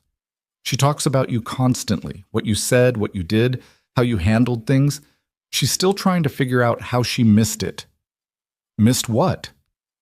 That you were exactly the kind of man she needed. Just not the kind she wanted. She left before Ethan could respond. He checked on Noah, still asleep, sprawled across his bed like he'd been dropped from a height, then collapsed on his own bed fully clothed. Sleep came eventually, restless and full of dreams about courtrooms and airplane crashes, and Adrian's empty smile. His phone woke him at 6. Margaret. I got your text, she said without preamble. Tell me everything. He did, including Adrian's comments about the accident not being random. Margaret was quiet for a long time. That could be actionable. We could get a restraining order, maybe press charges for intimidation. Based on what? He didn't admit to anything specific. Implied threats count. In the real world or in legal theory? Point taken. He heard papers shuffling. I'll make some calls, see if I can find out more about the accident. If Adrian was involved, he left a trail somewhere. And if he wasn't, if it really was just a hit and run, then we stay vigilant. Keep Vanessa away from him. Document any contact. Ethan rubbed his eyes. This is never going to end, is it? Men like Adrian have short attention spans. Eventually, he'll find a new target and move on. You sound really confident about that. I'm trying to be reassuring. Try harder. She hung up after promising to call with updates. Ethan got up, made coffee, and was starting breakfast when Noah wandered out of his room, hair sticking up in 7 different directions. Is Mom okay? Noah asked. News traveled fast, apparently. She's fine, just a little accident. Grandma said she was in the hospital. Grandma talks too much. Can I see her? Ethan flipped a pancake. Maybe later this week. She needs to rest. Was it bad? The accident? Not too bad. Someone hit her car and drove away. She got bumped around, but nothing serious. Noah climbed onto a kitchen stool. Do the police know who did it? Not yet. That's messed up. People should take responsibility for their actions. Ethan looked at his son, 7 years old and already sounding like a guidance counselor. Yeah, they should, but they don't always. Why not? Because taking responsibility is hard. Running away is easy. Noah thought about this while eating pancakes drenched in syrup. Is that why Mom left? Because taking responsibility was hard? The question hit harder than it should have. That's between your mom and me, buddy. But you think that's why? I think people make choices that seem right at the time, and then later they realize those choices had consequences they didn't see coming. That's a complicated way of saying yes. When'd you get so smart? I've always been smart. You just weren't paying attention. Ethan smiled despite everything. Fair enough. They finished breakfast and Ethan drove Noah to school, watching the kid disappear into the building with his oversized backpack and confident walk. 7 years old and already more emotionally intelligent than most adults. On the drive back home, Ethan's phone rang. Unknown number again. He almost didn't answer. Hello? Mr. Mercer? This is Detective Sarah Kim with Nashville Metro. I'm investigating the hit and run involving Vanessa Hale. Do you have a few minutes? Yeah, sure. Ms. Hale listed you as someone who might have information. Can you tell me about her recent interactions with a man named Adrian Cole? Ethan pulled over into a gas station parking lot. How much time do you have? He spent 20 minutes walking Detective Kim through everything. The custody battle, Adrian's lawsuit, the confrontation at the hospital. She asked sharp questions, took detailed notes, didn't interrupt. Has Mr. Cole made any direct threats? She asked. Not exactly direct. More implied. He suggested the accident wasn't random. But he didn't claim responsibility? Not in so many words. Did he say who might be responsible? He mentioned clients and investors who were angry at Vanessa, but he was vague, deliberately vague. Detective Kim was quiet for a moment. Mr. Mercer, I'm going to be straight with you. Unless we find physical evidence tying Mr. Cole to this incident, there's not much I can do about implied threats, and so far we haven't found the vehicle that hit Miss Hale. No witnesses, no traffic cameras in that area. So he gets away with it. I didn't say that. I said it's difficult. There's a difference. Seems like the same thing from where I'm sitting. Keep documenting any contact he makes. Get cameras for your property if you don't have them already. Stay aware of your surroundings. And if he makes any direct threats, call me immediately. She gave him her direct number. I'll keep working the accident from my end. Sometimes these things break when you least expect it. Shia hung up. Ethan sat in the parking lot watching people pump gas and buy lottery tickets and go about their normal lives like the world wasn't actively trying to destroy people they cared about. He drove home and spent the afternoon installing security cameras around the property. Front door, back door, driveway, shed. The system cost $2,000 and took 4 hours to set up properly, But by the time he finished, anyone approaching the house would be on video. His phone buzzed. Vanessa, they're releasing me. Can you pick me up? Mom's car won't start. He texted back, be there in 30. The hospital discharge process took an hour despite Vanessa being ready when he arrived. Paperwork, medication instructions, follow-up appointments, warnings about concussion symptoms. Finally, they escaped to the parking lot. Vanessa moved slowly, favoring her left side. Ethan opened the truck door for us, and she climbed in with visible effort. Thanks for this, she said once they were on the road. Your mom's house or somewhere else? Can we just drive for a bit? I'm not ready to deal with her yet. Sure. They drove aimlessly through Nashville, no destination in mind. Vanessa stared out the window, watching the city pass by. Detective Kim called me this morning, she said eventually. Asked about Adrian. She called me too. What did you tell her? The truth. All of it. Vanessa nodded. Adrian was at the hospital last night, wasn't he? That's why you looked upset when you came back. Yeah. What did he say? Ethan debated lying, decided Vanessa deserved the truth. He implied the accident wasn't random, said you'd made people angry.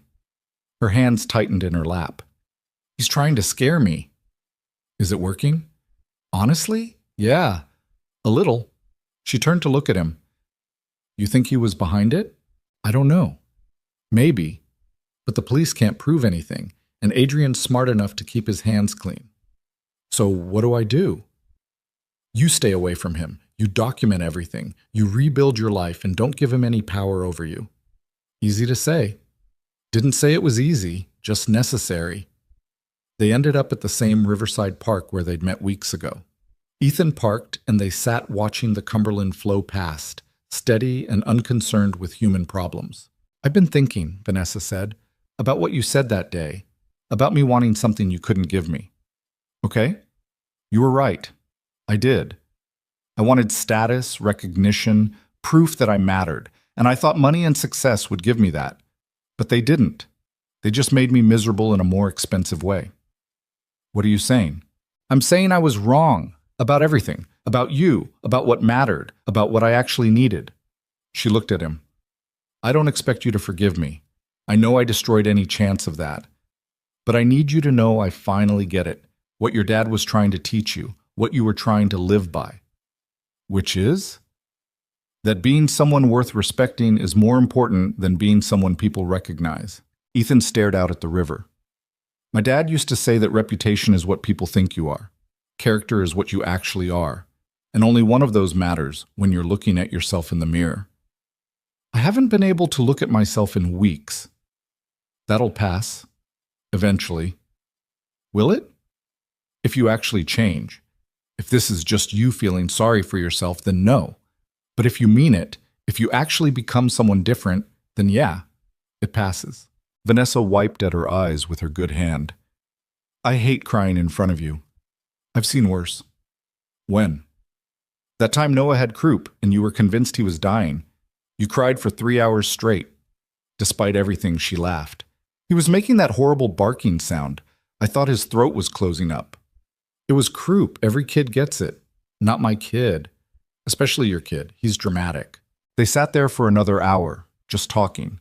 About Noah, about old memories from before everything went wrong, about nothing in particular. It was the most normal conversation they'd had in over a year. Finally, Vanessa said, I should probably face my mother before she sends out a search party. She's not that bad. You don't have to live with her. Ethan drove Vanessa to her mother's house, a tidy suburban place with flowers in the yard and judgment in the curtains. Mrs. Hale was waiting on the porch before they even parked. I can get her inside, Mrs. Hale said, not quite meeting Ethan's eyes. She's pretty banged up. Might need help with stairs. I said I can handle it. Vanessa shot Ethan a look that said, see what I deal with, but got out of the truck without arguing. Ethan waited until she was safely inside before driving away. The next few weeks settled into an uncomfortable routine. Ethan worked the garage, picked up Noah from school, installed more security measures around the house. Margaret kept him updated on non-developments with the police investigation. No leads on the hit-and-run driver, no evidence tying Adrian to anything concrete. Vanessa started texting more frequently, random observations about her day, questions about Noah. small attempts at rebuilding something resembling a friendship. Ethan responded politely, but maintained distance. Some bridges, once burned, couldn't be rebuilt no matter how much both sides wanted it. Noah split his time between both parents on a revised schedule that actually worked. He seemed happier, less caught in the middle, more like a regular kid whose parents just happened to live separately. Then, on a Tuesday afternoon, everything shifted. Ethan was under a Ford Taurus, replacing an oil pan, when his phone rang. Margaret. "We got him," she said. Ethan rolled out from under the car. "Got who?" "Adrian. The police found the vehicle that hit Vanessa. It was a rental car returned the day after the accident with front-end damage.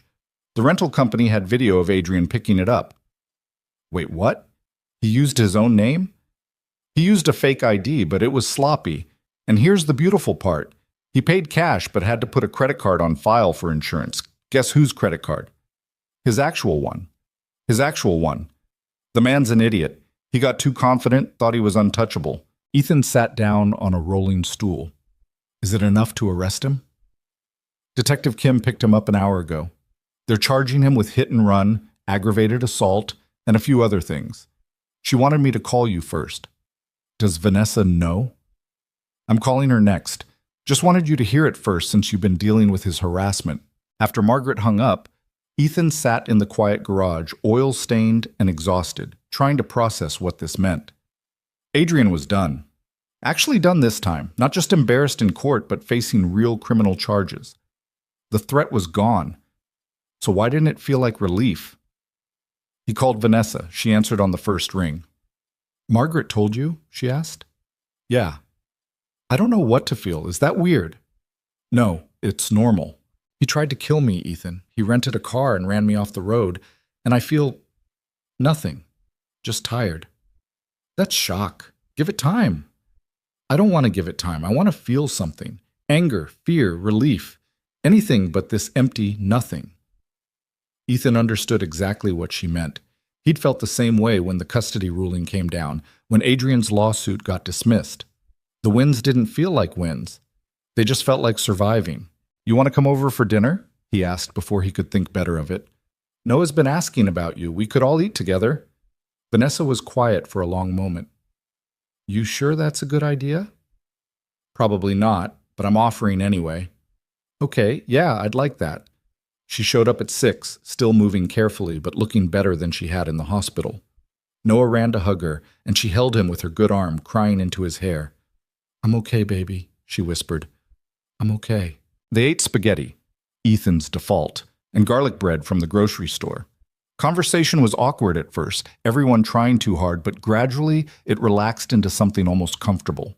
Noah told stories about school, about his science project on aerodynamics, about the kid in his class who could burp the alphabet. After dinner, Vanessa helped clean up while Noah did homework in the living room. She and Ethan stood at the sink, washing dishes side by side like they had 1,000 times before the world fell apart. "This feels weird," Vanessa said. "Good weird or bad weird?" "I don't know yet." Ethan handed her a plate to dry. "Adrian's probably going to prison. Margaret said 5 to 10 years if he's convicted. That's a long time. Not long enough." She set down the plate. "I'm angry now. I think, or maybe scared. I can't tell the difference anymore." "They feel pretty similar. How do you always stay so calm? Even when everything's falling apart, you just handle it." "I don't. I just hide it better." She looked at him. "I wasted so much time, didn't I? Being embarrassed by the one person who actually had his life together." "You weren't wasting time. You were figuring out who you are. And who I'm not. That too." Noah appeared in the doorway. "Mom, can you help me with my math? Dad's terrible at fractions." "I'm great at fractions," Ethan protested. "You told me 3/4 plus 1/4 equals 5/4. That's technically correct." "It's supposed to be simplified." Vanessa laughed, the first genuine laugh Ethan had heard from her in over a year. "I'll help you, baby. Your dad can finish the dishes." She followed Noah to the living room, leaving Ethan alone with the sink and his thoughts. He could hear them in the other room. Vanessa explaining fractions with the patience she'd always had for Noah, even when she had none for Ethan. Maybe that was enough. Not reconciliation, not forgiveness, Just three people figuring out how to exist in the same space without destroying each other. It wasn't the happy ending anyone would write, but it was real. And real was what his father had always valued most. Vanessa left around 9 after Noah had fallen asleep on the couch during a documentary about the Wright brothers. Ethan carried the kid to bed while Vanessa gathered her things, moving slower than she probably wanted to admit. "Thanks for tonight," she said at the door. "It meant a lot, to both of us. We can do it again sometime if you want." "I'd like that." She left, and Ethan stood on the porch watching her taillights disappear down the street. The night was warm, crickets loud, the kind of evening that made you forget winter ever existed. He sat on the porch steps for a while, just breathing, just being still. His phone buzzed. A text from Frank at the hangar. "Got a situation. Can you call when you have a minute?" Ethan dialed immediately. "What's wrong?" "Nothing urgent, but we need to talk about the business. You got time tomorrow?" "Yeah, what's this about?" "Rather discuss it in person. It's good news, mostly. Just complicated." They agreed to meet at the hangar at 10 the next morning. Ethan hung up wondering what good news could possibly be complicated, but Frank had been managing operations for 2 decades. If he said it needed an in-person conversation, it did. The next morning, after dropping Noah at school, Ethan drove south to the hangar. Frank was waiting in the office, looking uncomfortable in a way that suggested whatever this was, he'd been dreading the conversation. "Coffee?" Frank offered. "Just tell me what's going on." Frank sat down behind the desk, pulled out a folder. "We got an acquisition offer, a big one." "From who?" "Southern Regional Airways. They want to buy Mercer Aviation outright. Aircraft, hangars, contracts, everything." Ethan took the folder, flipped it open. The number on the first page made him blink. "That's $68 million, Frank finished. "They're serious. They've done their due diligence, reviewed all our assets, talked to our clients. They want an answer within 30 days. Ethan sat down slowly. "Why? We're profitable, well-run, and we have infrastructure they need. They're expanding cargo operations across the Southeast, and buying us is cheaper than building from scratch." Frank leaned back in his chair. "Your dad always said someone would come calling eventually. Guess he was right." "What do you think I should do?" "That's not my decision." "You've been here longer than I have. You knew my dad better than anyone. What would he say?" Frank was quiet for a long moment. "Tom built this business so you'd never have to depend on anyone. So you'd always have options. Selling gives you the biggest option of all, freedom to do whatever the hell you want. And the employees, the pilots, the mechanics, everyone who depends on this? Southern's offer includes keeping all current staff for minimum 2 years, same salaries and benefits. After that, no guarantees, but they're not looking to gut the operation. They need us running smooth." Ethan stared at the number. $68 million. More money than 3 generations of Mercers could spend. Enough to never worry about anything ever again. And somehow it felt like losing something. "I need time to think," Ethan said. "You've got 30 days, use them." Ethan drove home in a daze, the folder sitting on the passenger seat like a bomb. He kept glancing at it, making sure he'd read the number right, that this wasn't some fever dream brought on by too much stress and too little sleep. At home, he made coffee he didn't drink and stared at the backyard, at the shed where his father's secrets had lived for decades. The old man had built something that mattered, something that employed people and served a purpose.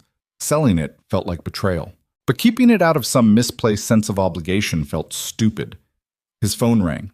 "Margaret." "Adrian's bail hearing is this afternoon," she said. "Detective Kim thought you'd want to know." "Is Vanessa going?" "She asked me the same thing about you. I think you're both trying to avoid each other." "We had dinner last night at my place." "Did you?" Margaret's tone suggested she had opinions about that. "How'd it go?" "Better than expected. Less awkward than it should have been." "Ethan, I'm going to give you some free advice as someone who's seen a lot of divorces. Don't confuse nostalgia with actual compatibility. You and Vanessa had real problems. One nice dinner doesn't fix that." "I know." "Do you? Because from where I'm sitting, you're doing that thing where you try to save people who don't want to be saved." "She's not a project, Margaret." "I didn't say she was. I'm saying you need to figure out what you actually want before you accidentally rebuild a relationship that didn't work the first time." She hung up before he could argue. which was probably smart because he didn't have a good argument. What did he want? The question sat in his chest like indigestion. He wanted Noah to be happy. He wanted to stop looking over his shoulder for Adrian's next move. He wanted the constant low-grade anxiety of the past year to finally lift. Did he want Vanessa back? He honestly didn't know. The bail hearing happened without him. Margaret texted the results. Bail denied. Flight risk. He stays locked up until trial.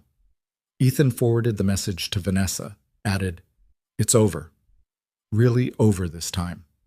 Her response came quickly. "Is it weird that I feel bad for him?" "Yes, but also kind of not." "Also, yes. I'm a mess. You're human. There's a difference." That night, Noah asked about the planes again. "When can we go back to the hangar? You said we could go any time." "How about this Saturday?" "Really?" "Really. And this time I'll let you sit in the cockpit." Noah's face lit up like Ethan had just promised him Disney World. "Can I touch the controls?" "We'll see." That's still adult for probably not. It's adult for don't push your luck. Saturday arrived with clear skies and Noah awake at dawn, practically vibrating with excitement. They made the drive south with the windows down, Noah asking a million questions about how planes worked, whether Ethan had ever crashed, whether it was scary being that high up. "You're never scared when you're flying," Ethan said. "You're too busy, too focused. Fear only shows up when you have time to think about it." "Is that true for everything?" "Pretty much." At the hangar, Frank was waiting with the King Air pulled out of storage, gleaming in the morning sun. Noah approached it like it was a religious artifact, hands hovering but not quite touching. "Go ahead," Frank said. "It's yours as much as anyone's." Noah ran his hand along the fuselage, the same way he had with the Cessna months ago, but this time with a kind of ownership, like he was finally understanding what all this meant. Frank opened the cabin door and Noah climbed inside, eyes wide. Ethan followed, watching his son take in the leather seats, the instrument panels, the cramped but luxurious interior. "Can I go up front?" Noah asked. "Yeah." They squeezed into the cockpit. Noah climbed into the left seat, hands gripping the yoke, feet nowhere near the pedals. Ethan sat in the right seat, the same seat his father had occupied when teaching him to fly 20 years ago. "What's this do?" Noah pointed at a switch. "Fuel selector. Don't touch it." "What about this?" "Throttle control. Also, don't touch it." "Can I touch anything?" "The yoke. That's it." Noah moved the yoke carefully, watching the control surfaces outside move in response. "This is so cool. Dad, we have to keep this. We can't ever sell it." The comment hit Ethan harder than it should have. What if someone offered us a lot of money for it? How much? More than we'd ever need. Noah thought about this, still gripping the yoke. Would they take care of it, the people buying it? Probably. Then it depends. On what? On whether you want to keep doing this or do something else. Noah looked at him. "Grandpa built this for you, right? So you'd have choices?" "Yeah." "Then you should choose. Not because of money, but because of what you actually want to do." 7 years old, and the kid understood more about life than most adults ever would. Ethan ruffled his hair. "When'd you get so smart? You keep asking me that. I keep being smart. Eventually you'll have to accept it." They spent another hour at the hangar, Noah asking questions, Frank answering with the patience of someone who genuinely loved this work. When they finally left, Noah fell asleep in the truck, exhausted from excitement. Ethan drove home thinking about the acquisition offer, about what his father would actually want, about the difference between honoring a legacy and being trapped by it. That night, after Noah was in bed, Ethan called Vanessa. "Hey," she answered. "Everything okay?" "Yeah, just wanted to talk. You busy?" "Watching TV I'm not paying attention to. What's up?" He told her about the acquisition offer, about the decision he had to make, about feeling stuck between what made sense financially and what felt right emotionally. "What does Noah think?" she asked. "He said I should choose based on what I actually want to do, not because of money." "Smart kid. Gets it from his mother." Vanessa laughed. "Nice try, but we both know where he gets his brains. What do you want to do, Ethan? Not what makes sense, not what your dad would have wanted. What do you want?" He sat with the question, really sat with it. "I want to stop carrying all this weight. The business, the secrets, the constant vigilance. I'm tired. Then sell it. Just like that? Just like that. Your dad built it so you'd have freedom. Use it. They talked for another hour, about nothing in particular, about everything. When they finally hung up, Ethan felt lighter than he had in months. The next morning, he called Frank. Accept the offer. Let's sell. You sure? No, but I'm doing it anyway. The sale process took 3 months of paperwork, negotiations, due diligence. Southern Regional wanted everything verified, every asset accounted for, every contract reviewed. Margaret handled most of it, turning Ethan's informal business practices into proper legal documentation. During those 3 months, life continued in strange new patterns. Adrian's trial date got set for August. Vanessa found a better job managing a small real estate office that didn't require schmoozing wealthy clients. She and Ethan had dinner together once a week, sometimes with Noah, sometimes without, rebuilding something that wasn't quite friendship, but wasn't quite anything else either. "What are we doing?" Vanessa asked one night, sitting on Ethan's back porch after Noah had gone to bed. "I don't know." "That's not helpful. It's honest." She pulled her knees up to her chest, staring at the shed. "I don't want to get back together." "Okay. But I don't want to not be in your life either." "Also okay. You're being very agreeable about this." "I'm tired of fighting. If you want to figure out what this is slowly, I'm fine with that." "What if we never figure it out?" "Then we don't. We just keep showing up and being decent to each other and raising our kid." Vanessa looked at him. "That's really all you need? Just basic decency?" "Decency is underrated. Most people can't even manage that." She laughed, shaking her head. "I really screwed up, didn't I? Had the guy who just wanted basic decency and kindness, and I threw it away for someone who gave me neither. You were looking for something I couldn't give you, because what you were giving me was too simple, too real. I wanted fairy tales, and you were offering actual partnership. Past tense again." "Maybe not." She stood up. "I should go, but Ethan, thanks for not giving up on me completely." "I didn't do it for you. I did it for Noah." "I know, but I'm grateful anyway." The sale of Mercer Aviation closed on a Wednesday afternoon in June. Ethan signed more papers than should be legal while Margaret and Frank witnessed. The wire transfer hit his account at 3:47 p.m., $68 million, minus legal fees and taxes, leaving him with roughly $43 million in liquid assets. Frank shook his hand. "Your dad would be proud." "You think?" "He built this so you'd have choices. You chose. That's all he ever wanted." Southern Regional kept everyone on as promised. The plane stayed in operation. The hangars stayed open. Everything continued exactly as before, just with different letterhead. Ethan drove home and sat in his truck in the driveway for 20 minutes, trying to process what had just happened. He was officially, undeniably, absurdly wealthy. He could buy any house he wanted, any car, travel anywhere, do anything, and all he wanted was to pick up his kid from school. So he did. Noah climbed into the truck, backpack first, energy second. "Dad, guess what? I got an A on my science project." "The aerodynamics one?" "Yeah, Mrs. Patterson said it was the best one in the class." "That's great, buddy. Are we celebrating? Can we get ice cream?" "We can do better than ice cream. What do you want to do this summer? Anything. Name it." Noah thought about this seriously. "Can we learn to fly? Like, actually fly? You and me?" "You're 7. So? You said Grandpa taught you when you were 16. We could start learning now, and I'll be ahead when I'm old enough for my license."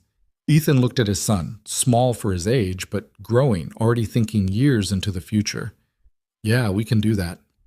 "Really? Really?" Noah whooped and punched the air.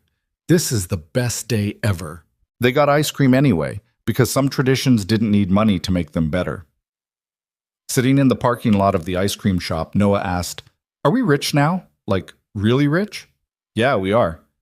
"Are we going to move, get a big house?" "Do you want to?" Noah considered this, licking his chocolate cone. "I like our house. It's got the shed and the backyard and my room. Why would we move?" "Most people would want something bigger. Most people aren't us." And there it was again, 7 years old and understanding what took most people a lifetime to learn. Having enough was better than having everything. Being content was better than being impressive. "You're right," Ethan said. "We're not most people." Adrian's trial happened in August. A week of testimony that Ethan followed from a distance. He didn't attend, didn't need to see Adrian one more time, but Margaret kept him updated. The prosecution had camera footage, rental records, credit card receipts. The defense tried to claim mistaken identity, but it fell apart under scrutiny. The jury deliberated for 3 hours and came back with guilty verdicts on all counts. The judge sentenced Adrian to 8 years, eligible for parole after 5. Vanessa called Ethan after the sentencing. "It's really over." "Yeah. I keep waiting to feel relief or happiness. Something. Give it time. Eventually you'll just feel normal again." "Is that what you feel? Normal?" Ethan thought about it. Getting there, they hung up, and Ethan realized he'd been telling the truth. He did feel almost normal again. The constant vigilance had faded. The anger had dulled into something more manageable. He was just living, day to day, raising his kid, working in the garage because he liked it, not because he needed the money. In September, Noah started 3rd grade. In October, they flew together for the first time. Ethan in the left seat, Noah in the right, an instructor in the back, making sure they didn't kill themselves. Noah spent the entire flight grinning like a maniac, and when they landed, he turned to Ethan and said, "Can we do that every week?" They did it every week. In November, Vanessa got promoted to regional manager at her real estate office. She took Ethan and Noah out to dinner to celebrate, and they sat in a booth at a chain restaurant, eating mediocre food and laughing at Noah's stories about his classmates. "This is nice," Vanessa said, after Noah excused himself to go to the bathroom. "Yeah. I mean it, just this. Being normal people doing normal things. We were always normal people. You just forgot for a while." "I forgot a lot of things. You remembered eventually. That's what matters." When Noah came back, he had dessert menus and a plan to order one of everything. They talked him down to reasonable choices, paid the bill, and went their separate ways. Vanessa to her apartment, Ethan and Noah to the gray house on Elmwood Drive. That night, tucking Noah into bed, Ethan asked, "You happy, buddy?" "Yeah, why?"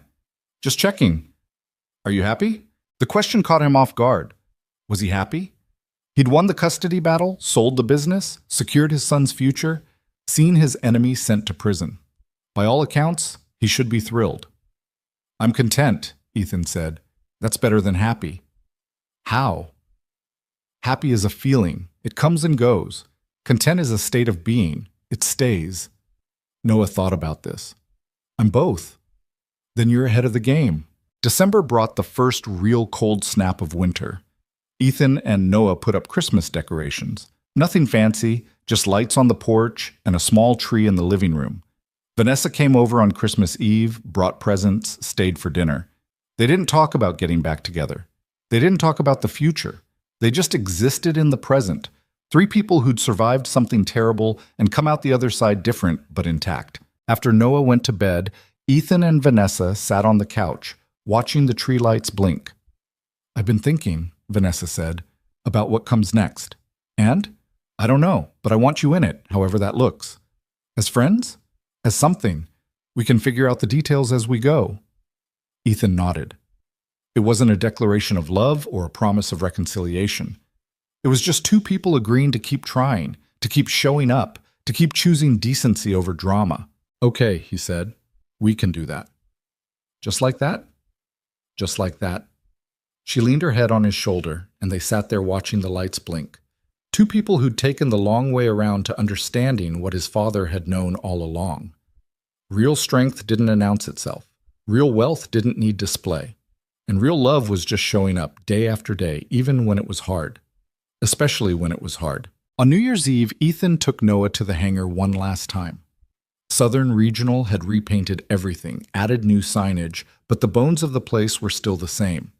They walked through the quiet building, Noah's hand in his, both of them saying goodbye to something that had defined their family for 50 years. "Grandpa would be okay with this, right?" Noah asked. "Us selling?" "Yeah, he'd be okay with it." "How do you know?" "Because he built it for freedom. We used that freedom. That's exactly what he wanted."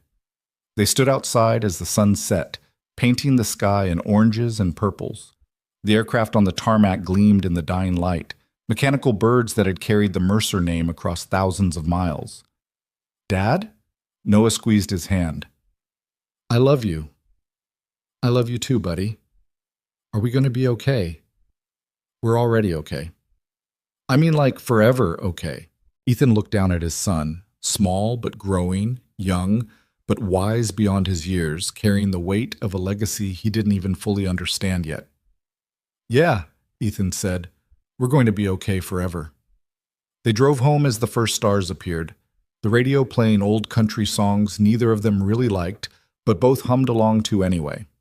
The gray house waited for them, lights on in the windows, exactly as ordinary and unremarkable as ever.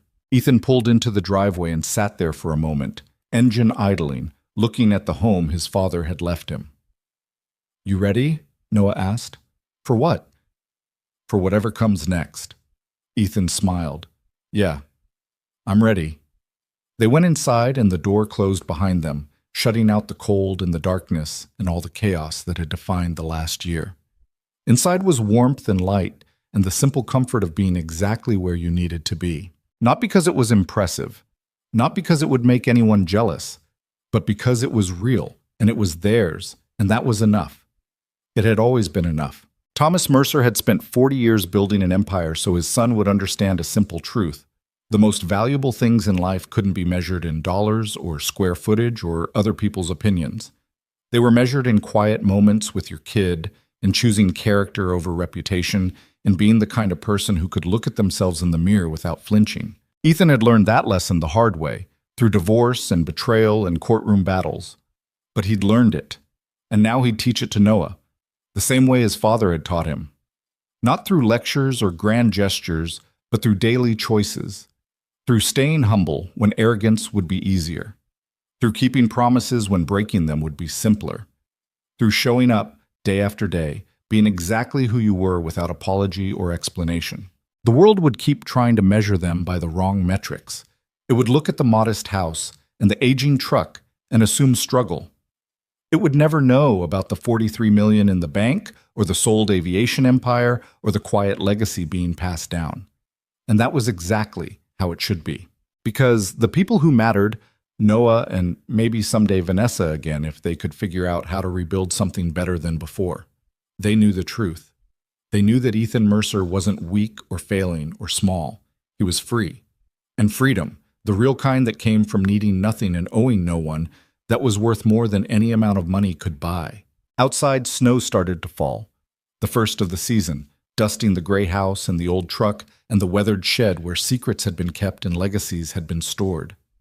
Inside, a father and son sat together, planning flying lessons and science projects and summers filled with ordinary adventures. And somewhere in the difference between the outside view and the inside reality, between what people assumed and what was actually true, the whole point of Thomas Mercer's life's work lived on, not in aircraft or bank accounts or property deeds, but in the simple revolutionary act of being content with exactly who you were.